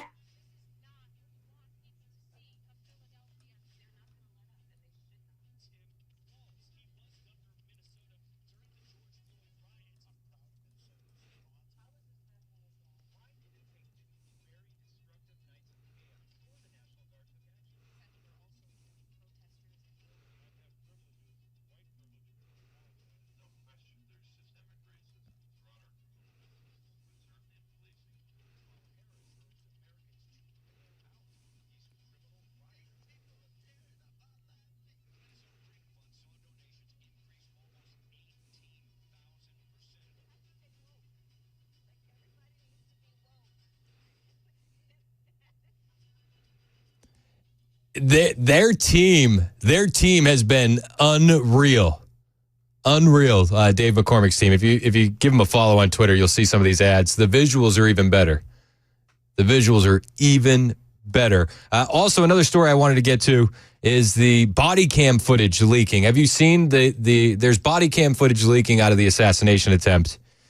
And it's wild. There's a local law enforcement official who is downright pissed because after everything goes down, he says, I told Secret Service they needed guys up there. Speaking about the roof where Thomas Matthew Crooks was found to shoot President Trump. Probably said that in an awkward way, but the roof where the shooter was. Local law enforcement told them on Tuesday, before the rally, they needed guys on that roof, and we're learning that from the body cam footage. I told them to post guys over here. I have no contact with either one. What? I thought you guys were on the roof. No, we're inside. Alpha 1, Bravo 1. Icky. I told them to post guys over here. I wasn't even concerned about it because I thought someone was on the roof. I thought that's how how can you lose a guy walking back here? They were on the roof. They were inside. Why were we not in the building? Because you need to go somewhere over on the left side. Why weren't we? Because I thought we were going to post guys over here. I talked to the Secret Service guys. They're like, yeah, no problem. We're going to post guys over here. I thought they were going to post guys over on the roof. Or where were they? They were in the building. Why? The more info that leaks out about the assassination attempt, the mainstream media doesn't cover it, but the more questions it raises. Local law enforcement told them on Tuesday before the rally that they needed people up on the roof. Tuesday before the rally, they needed people on the roof. So this is newly released body cam footage from the assassination attempt. And part of the video doesn't have sound because apparently the body cams are buffering, and the first 2 minutes of it is to catch what happens before it's turned on. So there's no audio to it. But in the early moments of that, you can see the police officer being boosted onto the warehouse building where Crooks was lying after being alerted to his presence. And after the police officer pokes his head over the roof, you can see him fall down quickly, and then he runs away across the parking lot. Again, no audio, so I'm not exactly sure what's being said, if he's on the radio, if he's alerting people, but he ran away. He ran away across the parking lot. Like, no, man, that's the time to engage. He knew he was there and he ran away. It's shocking. It's shocking to see it in real time. Then after the audio and the video catches up, you hear that.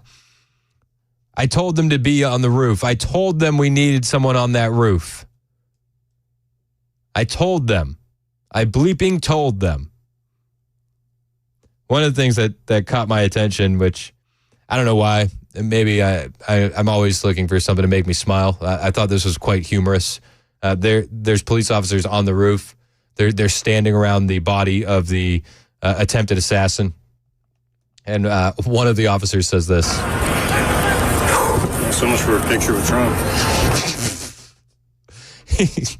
He lets out a sigh and he says, so much for a picture with Trump. Yeah, that ship sailed, man. That ship sailed. So much for a picture with Trump. Yeah, it's not going to happen today.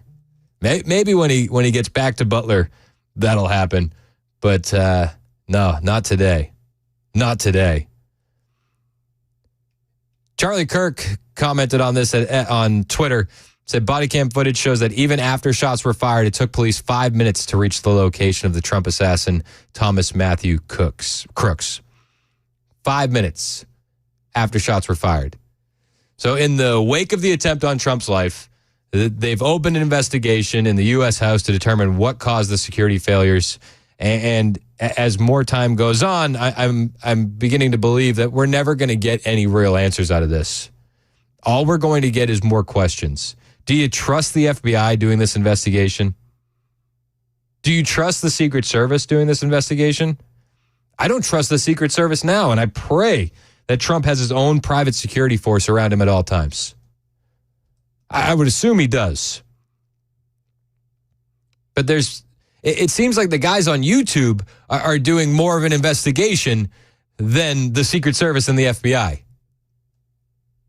It's been, 20-something days, almost 30 days, over 3 weeks since the assassination attempt. And we know nothing. We know nothing. It's wild.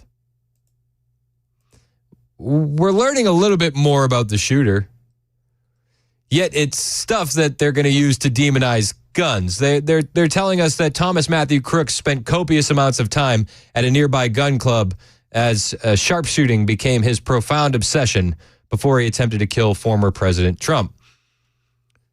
They're saying that he visited the range 43 times, went to target practice 3 to 6 times per month for a year before the assassination plot, according to new records obtained by Senator Chuck Grassley. It's interesting that that's the information they choose to release, right?